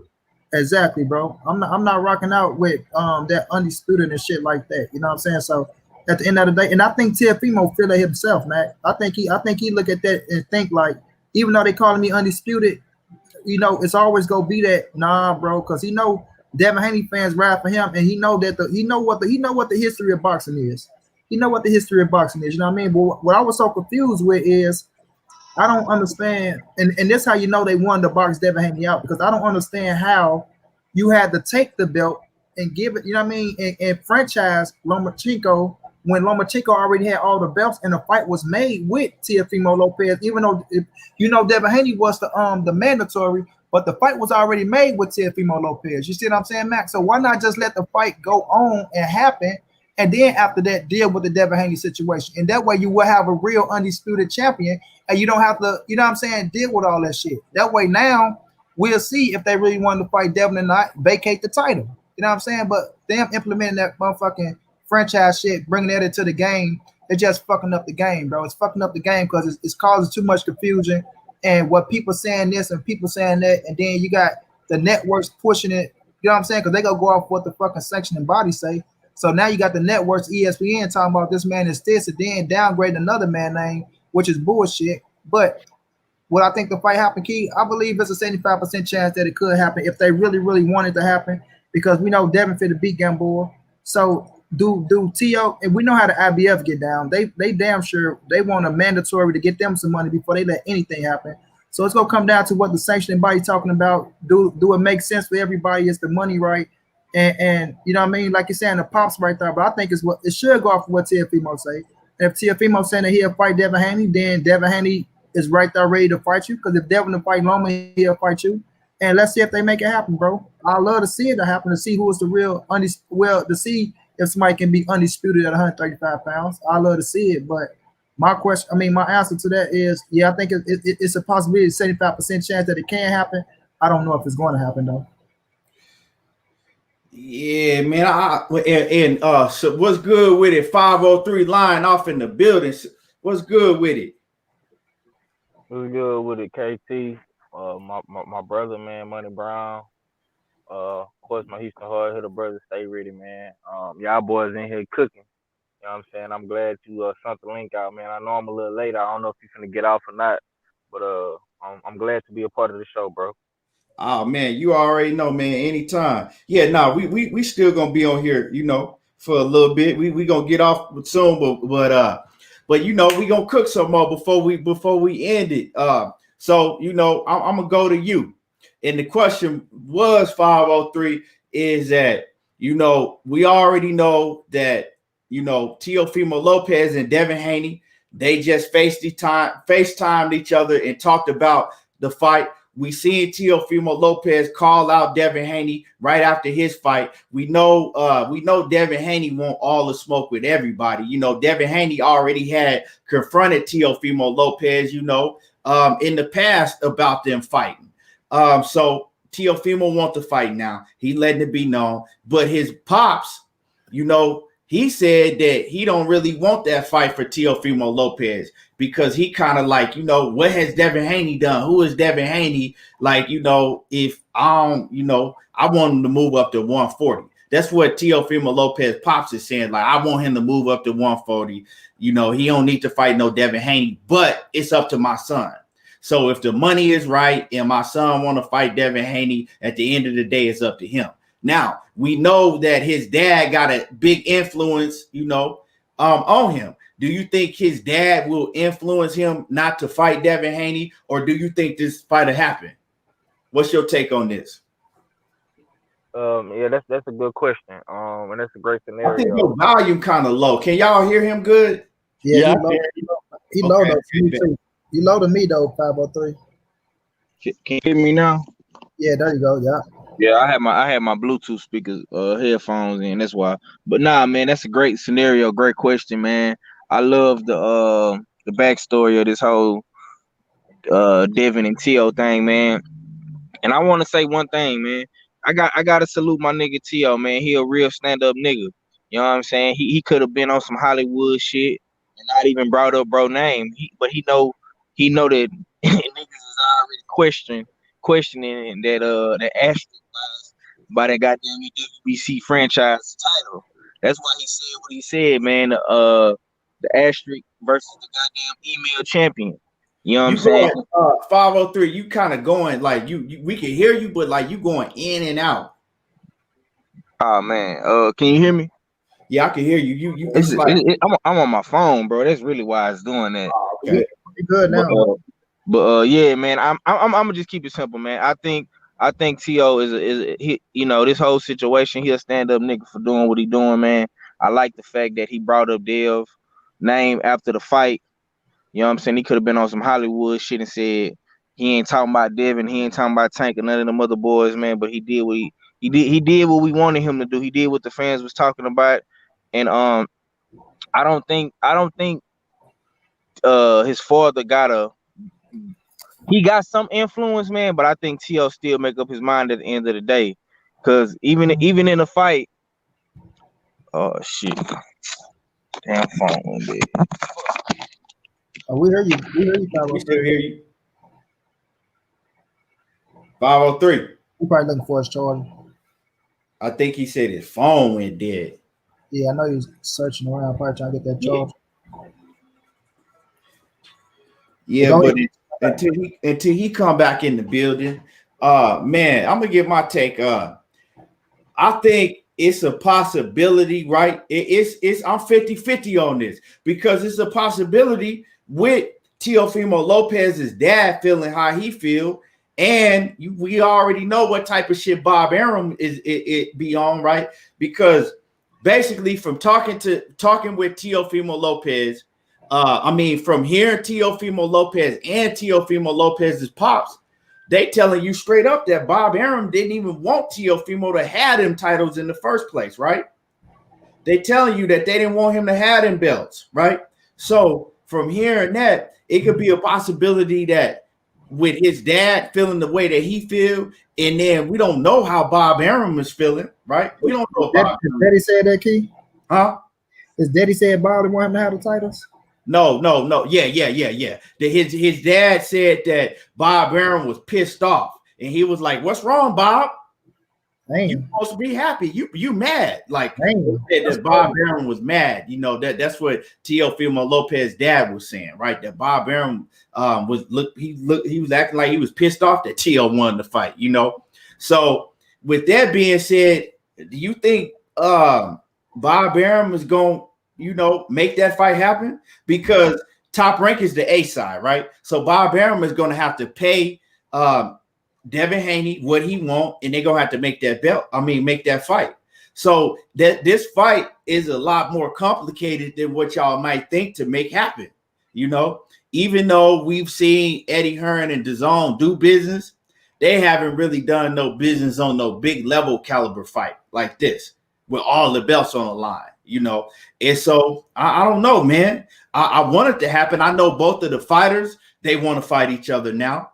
I want it to happen, but I don't know. And as far as who is the real champ and all of that, this is my take. Like I said, I feel two different type of ways.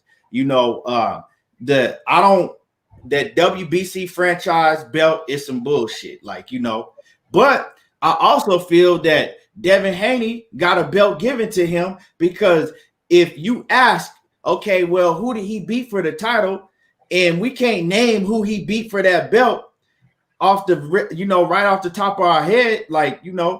They kind of basically gave him a title. He never really fought no champion. He fought for an interim title, right? But who did he fight for that interim for that interim title? He ain't fought nobody. So I feel two different type of ways about this. So the way that I feel about this is you got to solve it. Put Devin Haney in the ring with Teofimo Lopez, you ain't even got to put the other belts on the line, right? Just put the WBC belt up. I'm gonna tell you straight up. He had already fought for the interim title before he got there. He fought for a mandatory, before. The issue Who was, did he fight though? huh? Who did he fight though? The Russian kid.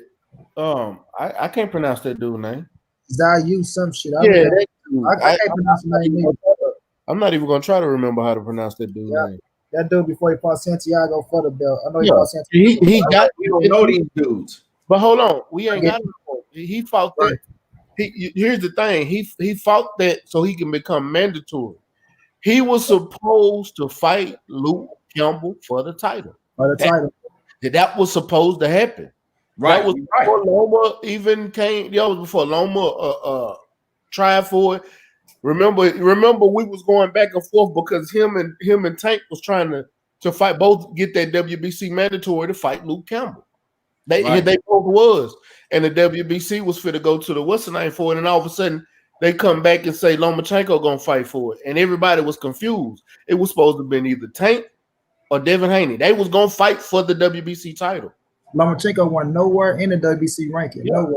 So winning that motherfucking pull them strings. Yeah, you're right. And then they told Devin Haney that the winner of that fight will have to fight you because they're gonna make you mandatory. That's what they told Devin Haney. So he was mandatory. He had every right to get that belt. Then when Lomachenko beat Luke Campbell, he petitioned for the WBC franchise title. So they end up just giving Devin Haney the belt instead of letting him fight Lomachenko. Lomachenko ran.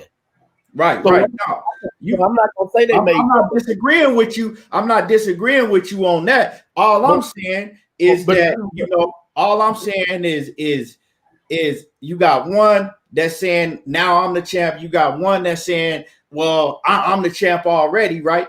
One, Devin Haney ain't fought nobody. He got the belt given to him. We all agree on that. Teofimo Lopez is fighting, basically fighting for a title that the other man didn't even have because Lomachenko didn't really earn that belt because in order to earn that belt, however Devin Haney became the mandatory, whether he fought somebody that you agree of or you don't, right? They said that he was supposed to fight Devin Haney if you wanted the WBC belt, right? And then they made some special shit and gave him a belt. So all I'm saying is y'all two need to come together, right? And it's easy. Solve it. Who's the real champ? And you ain't got to argue about it. You ain't got to get on Twitter about it. Make the fight happen. Make the fight happen. Like I said, and if you make this fight happen, I don't even give a damn if you don't put the other three belts on the line. They could just fight for the WBC flat out to me. But I'm going to say this, though, Keith. I feel like he did earn the belt because he beat Santiago for the belt. Just because you don't know Santiago don't mean that he still don't become champion. Now, when somebody vacate a title and the title was sitting there, you go fight somebody for the belt. That's like to take credit away from Devin Haney. Devin Haney won the title. He is the real WBC world champion. You can't take that away from him. Accolade, if going by how they say the notion is of winning titles, he fought for a title. He beat a man. He won the title. Regardless if people want to acknowledge that or not, he is the world champion. You know what I'm saying? Now, to give somebody a belt, talking about a franchise, now that's giving somebody something. That because you didn't do shit for it. Like, what did you do for a franchise when you give up your title and somebody just give you something? Oh, well, this the franchise belt. Now you haven't fought nobody for a franchise. Devin Haney fought somebody for the WBC world title. So I said that, money. That's what I did say. You said he was given a belt. You said I said that Lomachenko didn't fight nobody for the belt neither. That's what I said. Well, I thought you was talking. Well, I heard. Don't just take one side. What I said. If I'm saying what I said, say all of it. Devin Haney was given a belt. He wasn't given it. Stay ready. Did I not say that Lomachenko did? But I'm not talking about. But I'm just saying the franchise is given the belt too. All right. Well, you was correct on one part because Lomachenko was given the belt, but Devin wasn't given nothing. Devin fought for his title. He won that title. That was a vacated title that he gave away. If you vacate a title, it's sitting there. You know what I'm saying? Now, if they just took the title and said, "Her Devin, you the champion," you know what I'm saying? But no, he fought Santiago and became world champion. How did a guy named Santiago that only had 11 fights that we've never heard of before? He only had 11 fights. Got a shot at a world title. Wait, Lomachenko fought for a world title. I'm saying, No, bro. this man. Dev got promoted to the champion. He didn't fight for it. He was fighting for the interim belt. World Light title. He fought Santiago for the title. That was the interim belt, bro. The interim belt was against the Russian kid. All I'm asking is how in the hell is a man named Santiago fight for an interim belt that we don't know who he is? Right, that's all I'm saying. Explain this to me. How does Santiago get to fight the interim WBC belt with 11 fights and we never heard of him before? That's boxing, bro. He got a shot at the world title. So this is what you advocating for. I'm not advocating for nothing. I'm telling you, you saying that he was given a title when he wasn't given anything. The man got a shot. Devin beat somebody for that belt. How do you fight? Okay, we heard of Devin Haney. Okay, even though Devin Haney hadn't beat nobody up to this point, right? How does Santiago get in that position to fight Devin Haney for a belt? He got a shot. He got a shot. The man only had 11 professional fights and he hadn't fought nobody that we heard of, and he ain't fought nobody that we heard of. He got a shot at the world title. So how? Lomachenko fought for a world title in 2 fights. This is Santiago's resume. He fought Ray Thomas Figueroa, never heard of him. Raymond Rivera, never heard of him. Luis Ortiz. You can do that to a lot of people. These dudes is 0-1. 0-1. 11 title. What? 9-6, 25-6. 19 got a shot at a title. It's safe to say that Dev is really just going at a slower pace than all these guys, man. That's what I've been saying, bro.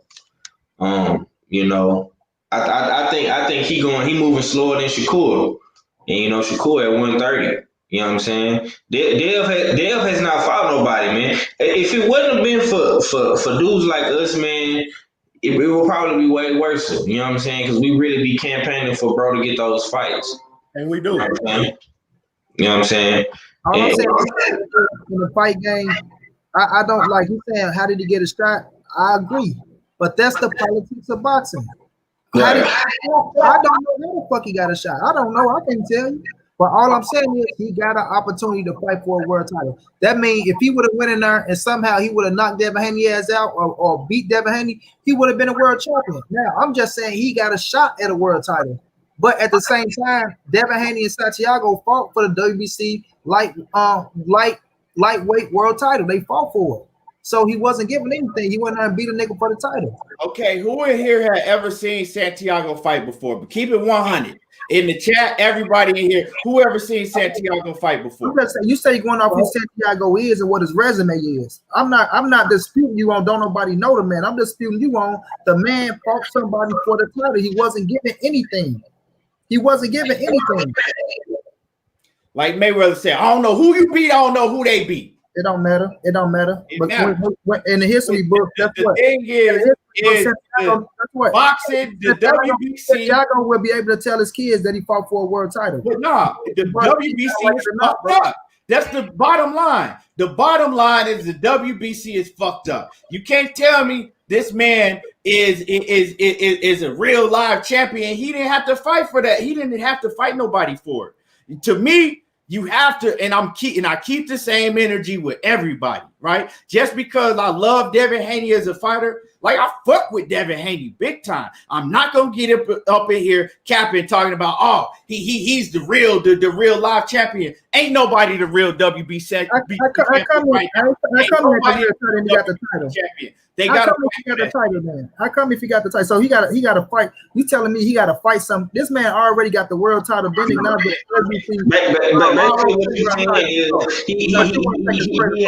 haven't earned it. You know what I'm saying? That's probably why he say that he ain't the real WBC. When you go fight somebody for a world title, you earned it, bro. I'm not going to discredit that man of his accolades, bro. So Santiago beat somebody to become the champion for Devin Haney. Santiago didn't beat nobody to become the champion. Santiago got a shot at a world title. With all that. It don't matter if you like it or not, nigga. You don't have to like it. Miss me with all of that. That's some bullshit. That's some bullshit. You know it's some bullshit, buddy. No, That's don't some tell me. bullshit. Don't tell You me know it's nothing. some bullshit. Cause you ain't never seen me take credit away from no man that wore the world. Nigga, I'm not taking no credit away. Time somebody I'm win the telling world you title, what's you can real. go down all my posts. Every time somebody win a world title, I'm giving them credit for making history because that shit is going down in the history books. Now, whether you agree with who he fought for the title, that's your personal situation that's going on. And I don't say I'm mad at you for saying, oh well, he fought this dude for the world title. It could have been somebody tougher. So hold on. I understand it, but Hold on. Let me say this. Got a shot at a world title. So hold on. Devin Haney. Let me ask you this then. Devin became the world champion. Okay, let me ask you this, right? Let me ask you this. Since you want to go with that theory, right? If they strip Tyson Fury of the WBC championship belt tomorrow, and then 5 months from now, I go train and I fight Deontay Wilder for the vacant WBC title, and he knocks me out in the first round, is Deontay Wilder the WBC champ? Yes, he is a WBC champ. Okay, that's all I need to hear then. That's all I need to hear. Let's move on. But we know somebody like you ain't going in there to fight. Let's move on. Let's move. That's all I need to hear. I mean, you can feel how you want to feel. So what is he? What is he then? What is he? What is he? You said everything I need to hear. All right. So what is he? What is he? If you gonna say I said everything you need, you didn't answer shit. What is he? What is Deontay Wilder? I answered your question. I answered my question. Like I said, if you don't, I understand what both y'all are saying. KT basically saying he ain't did shit to get the belt. You know, it don't prove nothing by fighting Santiago. You saying whether it's Santiago or the Russian kid or whoever, he's still going down as a champ. You know what I'm saying? And all this is to blame for we really the person to blame for this is Top Rank and Lomachenko. Cause they was the ones that in Suleiman and WBC, cause they was the ones that got this whole franchise shit started at 135 and really kind of fucked the game up at 135. So now we don't have a real quote unquote champ, undisputed champion because of this franchise shit going on.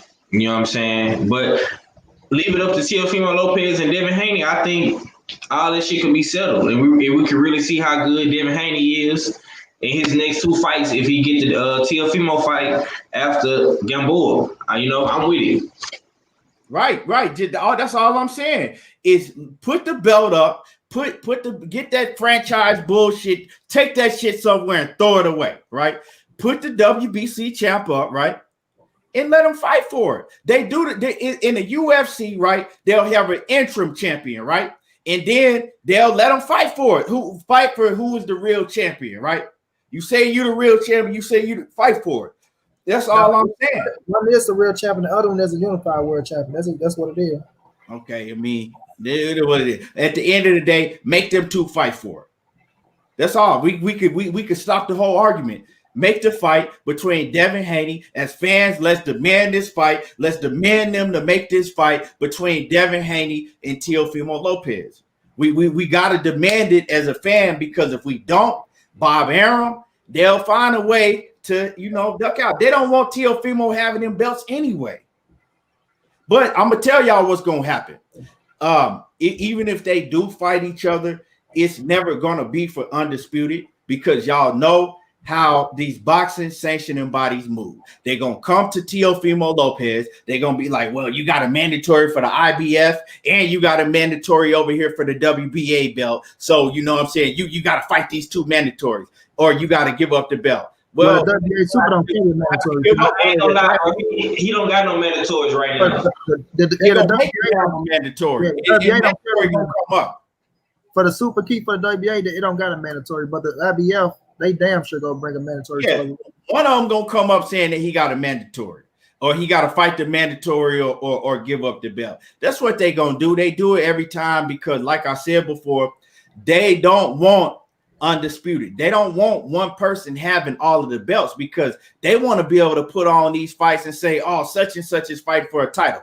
Now, if one man got all the belts and he only fighting once or twice a year, right? Then everything else that you putting on in that division, they can't say is for a title. That's what they try to do in boxing, to make it look like, well, to get the fans, pull the fans in. Plus, All of them sanctioning fees and shit. They know what they doing. They don't want to undisputed. That's why we don't see undisputed no more. And if you do see undisputed, it's a situation like Bud Crawford was in, to where he already had agreed that he was going to move up to the next weight division. So the only it ain't gonna happen. That's gonna be it won't happen for undisputed. Now, if Teofimo Lopez say fuck it, we just gonna fight for the 3 belts I got or whatever I got, I'll fuck that other belt. I'll drop that and I'll fight for the WBC and whatever the other 2 belts. It'll happen then, but and one thing I did miss is Teofimo Lopez's dad says that he wants him to move up to 140. So he says that if they fight, he wanted to be at 140. So basically, he was like, he can come up to 140 and fight Teofimo. We did what we had to do at 135 already. So he wanted him to move up immediately. He don't want him to stay at 140. But that's a fight that's not going to happen at 140 until down the line, because it defeats the whole purpose of what they'll be fighting for. Stay ready, man. I know you, man. You quiet over there. What you? Man, I'm just listening. Y'all go at it, man. Y'all got me over just listening. You know what I'm saying? Every time y'all start going at it, I just sit back and pay attention and peep the scene. You know what I'm saying?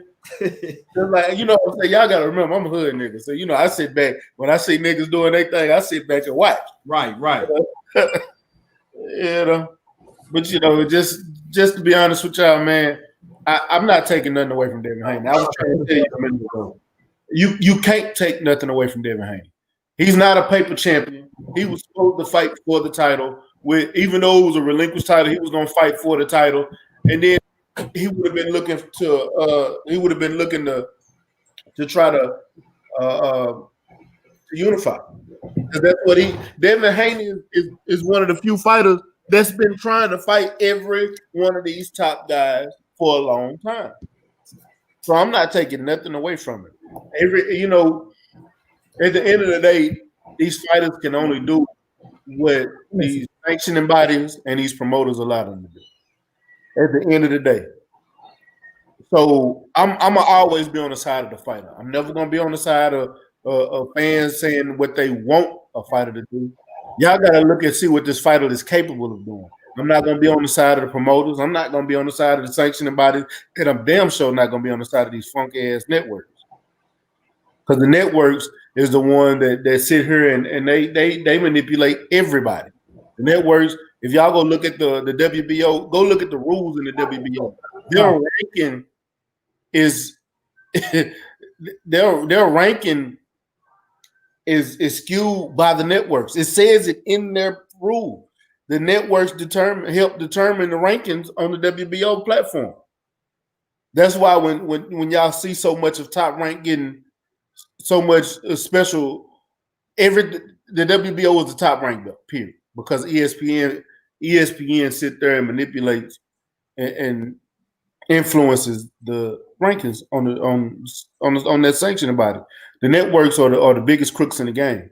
But we sit here at the end of the day, we always talking down or we disappointed in a lot of these fighters, and the fighters are doing everything they can to make fights and to push their ways, but their promoters will tell them, no, don't go this way, because when you go this way, we can do this, and this, and you can make more money in the end by fighting him instead of just letting them fight right now. You know what I'm saying?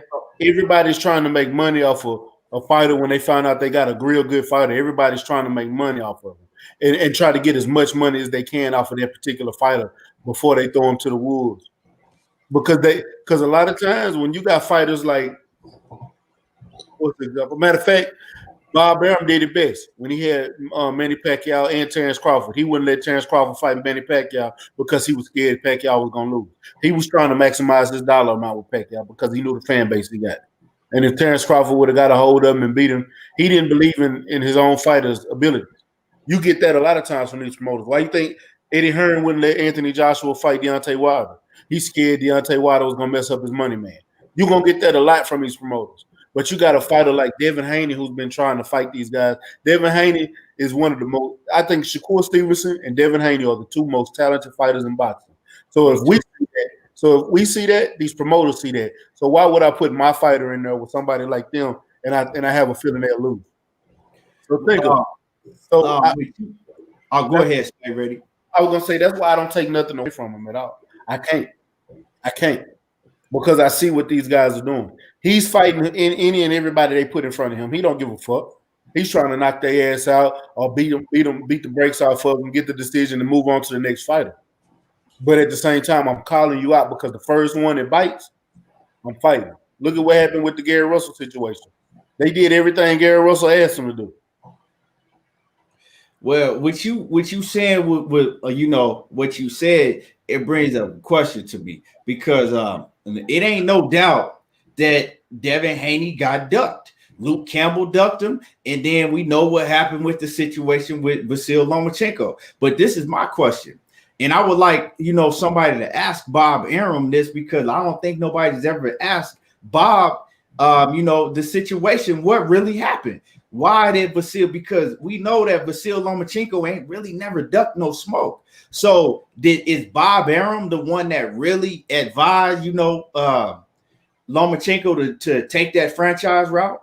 Because was Bob Arum, in behind the scenes saying that he wasn't going to let Lomachenko fight Devin Haney? What really happened? Somebody need to really get that up out of Bob Arum. Because nobody's really never asked him that. We all just, went with the thing that, Lomachenko, he didn't want to fight Devin Haney. But like you said, Bob Arum, he's done shit like this before. So, could it have been that, because he's the promoter. At the end of the day, Bob is running shit. He running shit. So in order for them to get the fight made, they need Bob Arum to agree to make this fight. So, I really want to know what really happened. Was it Lomachenko that just flat out ducked Devin Haney and didn't want to fight Devin Haney? Or, did Bob Arum have a hand in this? I mean, you can look at it and see. I think he wanted the TO and Lomachenko. That was the play. I kept saying it the whole time. Teofimo Lopez and Lomachenko was the play. That's why I kept telling people that Lomachenko was not ducking Devin Haney. You know what I mean? He wasn't ducking Devin Haney, but the play was right there in their own stable. Bob Arum getting a cut from both fighters. They both his fighters. Whoever loses, he still got the other. You know what I mean? So if Lomachenko was the loss to Devin Haney on Saturday night, look where the belts and all the thunder go to. You know what I mean? That lead top rank go to the zone with Devin Haney. He wanted to let that shit happen, knowing he got Teofimo right here, another young killer, just probably bigger than Devin Haney. You know what I'm saying? He's not going to let that leave his stable just to put on no fucking Devin Haney and no Lomachenko fight. You know what I mean? If anything, if he going to lose them, if Devin Haney going to if Teofimo if Lomachenko going to lose them titles, it's going to be to a fight right there in this stable. And Teofimo right now, and now Bob still got his hands on Teofimo. So why would he make it happen with Devin Haney and Teo? And that because I know Lomachenko would, if he'll fight Teofimo Lopez, you damn sure fight Devin Haney, in my opinion. I know people might say he didn't want to do this because of this, that, and the third. But in my opinion, if you'll fight if you'll fight Teofimo Lopez, you'll fight Devin Haney. You know what I mean? We all know that Teo is the more power puncher. It's the harder power puncher. So I look at it as Bob Arum, so that opportunity, like, man, I don't give a damn. I'm not fit to let him go over here and with all these scraps, knowing it's a possibility he can lose to Devin Haney, and take all this thunder and run over here with the zone with it. And I'm stuck right here with Lomachenko and Teofimo. And now what I got with my younger fighters, I got Shakur Stevenson, but he moved up. He ain't a champion no more. So I let all this thunder go over that way when it could have been right here on ESPN. And plus, I got to deal with ESPN as well. So he wanted to let that shit happen, bro. Ain't no way. You know how Bob get down. He wasn't gonna let that happen. That's how I look at it. I agree with you on that, Money. I agree. What's your take? 503. Yeah, man. I mean, Money hit it right on the head, man. You know what I'm saying? Put it in the coffin. All we gotta do now is throw dirt on it. You know what I'm saying? Because this got Bob Arum written all over it, bro. One thing I know, and two things to show is Bob Arum. He likes to make in-house fights. He's the king of that. You know what I'm saying? He don't like sharing the pie with these other boxing platforms. You know what I'm saying? And if he do, it's gonna be with somebody that he can control, like a Golden Boy. You know what I'm saying? You can't control PBC. Al Heyman too powerful. You can't control Eddie Hearn. You know what I'm saying? Eddie Hearn do what the fuck he want to do on the zone. You know what I'm saying? So I don't think Loma ducked Devin Haney. I think he was advised by his manager Aegis and Bob Arum to relinquish that WBC belt and become franchise champion because Bob Arum was already building up Teofimo to make that big fight at 135. That's why Bob Arum was fast tracking Teofimo. Because you gotta think about it, bro. Teofimo's still young. He 20, he ain't even 25 yet, right? He got what 15 fights now, 14 fights, and he already unified champion. That's fairly young. I think he's 23. 23. He's 23. You know what I'm saying? With 14, 15 fights, and you unified champion already. Shit, Mike Tyson was what? 21 when he became champion. So, I mean, Teofimo he got fast track, bro. I mean, but that goes to show that Bob Arum has an eye for young talent. You know what I'm saying? Her 23. Yeah. So I'm saying, so they fast tracked Teofimo, man. They fast tracked him. They knew what they was doing. Bob Arum knew that he had to find Loma the right dancing partner. It wasn't gonna be no Devin Haney. Tank Davis wasn't on board. Mayweather Promotion wasn't on board at the time.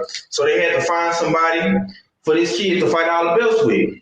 You know, and they had to be somebody that was young and hungry. So they found Teofimo. And if you go back and you look at some of the old interviews, man, with Dev confronting Bob Arum about the whole situation, Bob Arum said, "You didn't sign with me, so you're not gonna get to fight none of my fighters." That's what Bob Arum told Devin Haney. It's on YouTube. You know what I'm saying? So no, I don't think that Lomachenko ducked Dev. Lomachenko is one thing I respect about Lomachenko, and I'ma always give that man his credit for is that bro get in the ring with whoever they put in front of him. You know what I'm saying? He don't be political and say he don't want to fight this body, this person or whatever. He fought Guillermo Rigondeaux, he fought Gary Russell, he fought Nicholas Walters. You know what I'm saying? He fought Luke Campbell, he fought the Norris, he fought Pedraza. You know what I'm saying? He fought Salido, he fought all these niggas. You know what I'm saying? So and he fought Teofimo Lopez. So I don't think he does deal, bro. You know what I'm saying? I don't think so. You know, I think that was a political move by Bob Arum and Aegis, man. You know what I'm saying? Trying to set that big fight over Teofimo and Loma, and they did that, man. But the shit backfired on them because, like if y'all go back and listen to that interview, Bob Arum did last night on Fred's channel, Barbershop Conversations. Bob Arum was hurt about Lomachenko losing. I gotta see. I didn't even know he was on there. Yeah, he was hurt. He was hurt, and he admitted it. He admitted it last night because Fred asked him, bro. You know what I'm saying? So the shit backfired on him, man. But yeah, I don't think Loma ducked nobody, bro. Yeah, stay ready. What you salute to Fight Night and lead off in the building. Stay ready. What you got? I'm gonna say this, and you right 503. You are right. I don't think as a fighter he ducked him, but your promotion ducked him. So when it comes back down to it, it's the same way we look at Crawford not fighting these top fighters. It's the same way we look at Anthony Joshua not fighting Deontay Wilder. Eddie Hearn is the reason that fight didn't happen. All the little stipulations they kept throwing on Joshua, we said he ducked, but it was Eddie Hearn that was the reason for that. When you go back to go look at the situation with what's another one? Man, we can keep going over and over. But look at that, and we still say those fighters is a duck. Whether your promotional did it or whatever, it's still your team. Your team that you put together is the reason that you didn't get that fight. So I gotta say, he's still a duck. Same way we said with Tank. his team had him duck, whether or not we know that they got a situation that they've got Tank. They got Tank on a whole career plan. They got a whole direction already mapped out for him. But his promotional company is the reason that he didn't fight Loma, the reason he didn't fight Devin, the reason he didn't fight Ryan as early as he could have, and he could have got that kid out of there earlier. But his promotional duck. So we look at those fighters and say they ducking. There's no way around it. It is what it is. Devin Haney should have. I mean, not Devin Haney, but Lomachenko. She could have had that fight, and we'd have been talking about that fight instead of Teofimo and Loma right now. I mean, yeah, Teofimo and Loma right now. So I gotta say it was a duck, even though it wasn't Loma doing it, and I do believe Bob Arum is the whole reason he got the franchise title. He looked at the Canelo situation, and he wanted his cash cow because he do more for Lomachenko than he do for Terrence Crawford. Terrence Crawford and brought him way more money, but you got your great white hope over there. So you wanted to do everything your powers to protect him. Canelo is who I was thinking of a minute ago. Look at how Golden Boy's treating Canelo. I don't think Canelo is ducking nobody. I don't. I think he'll fight any and everybody. But you think Golden Boy gonna let him? Yeah, I see what you're saying. I see exactly where you're going with this. Stay ready. Basically, you saying is that it wasn't the fighter, right? But you saying that we have to keep the same energy that we do with basically all of these fighters, because if we gonna say, well, if for this fighter over here, we gonna say, nah, it was a promotional team, it was because of that. Well, we got to say it for basically pretty much the rest of them. Exactly. That's my point. I feel you. I can't disagree with that. Personally, I never thought that Lomachenko said no himself. I never thought that they brought that fight to Lomachenko, right? They brought that fight to the table and asked him, hey, this is the fight we got for you. You know what I'm saying? You need to fight Devin Haney. And he was like, nah.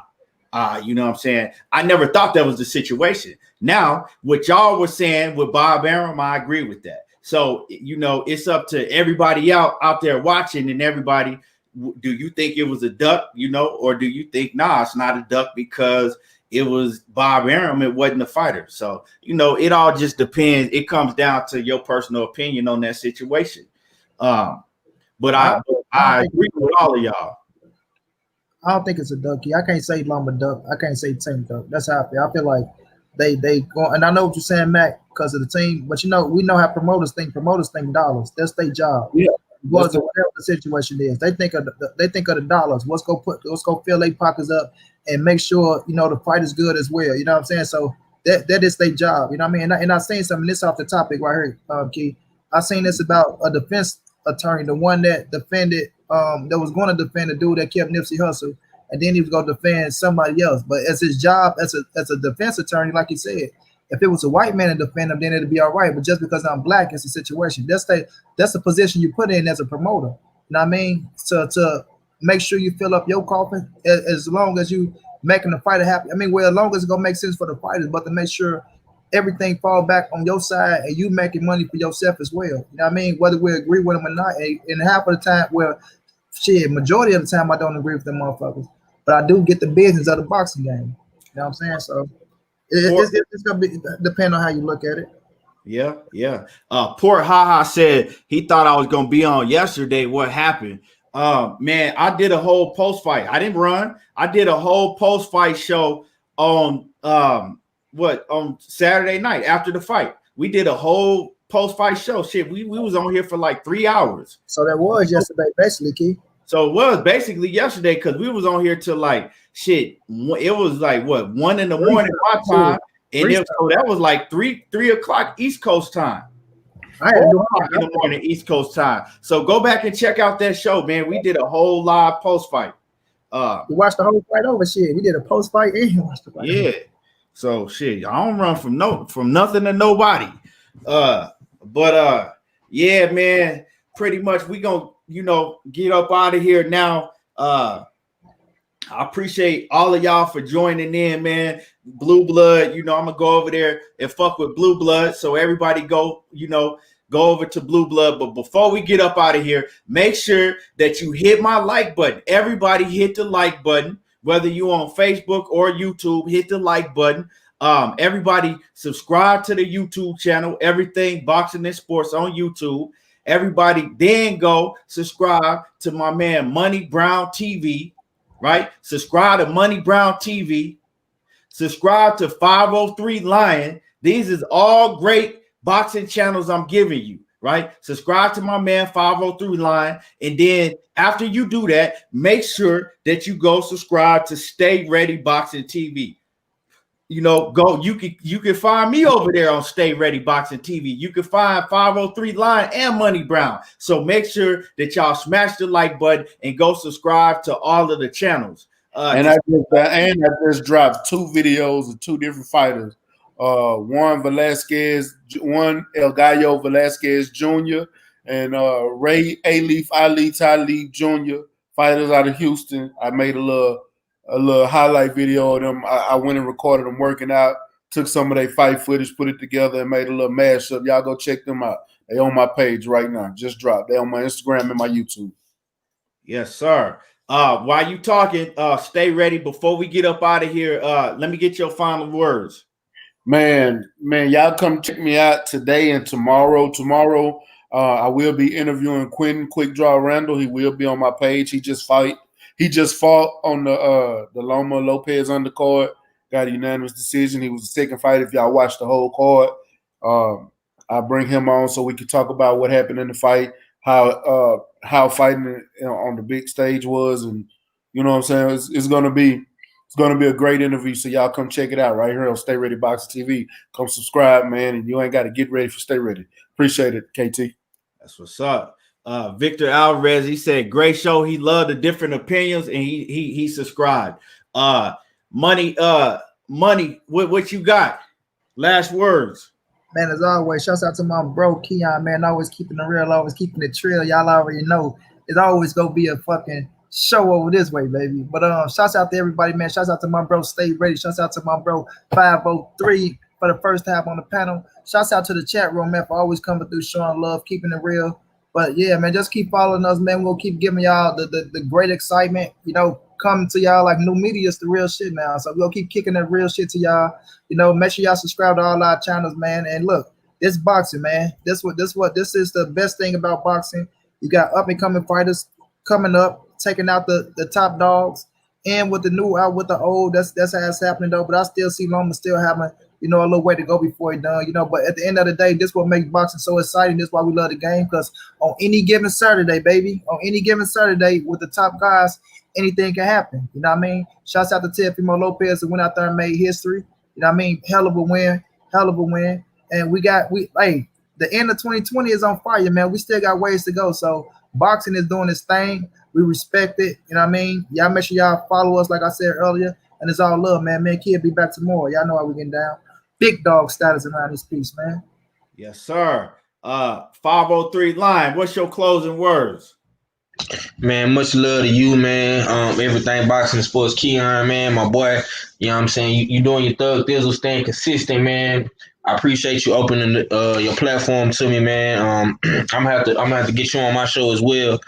I got your email though, you know what I'm saying?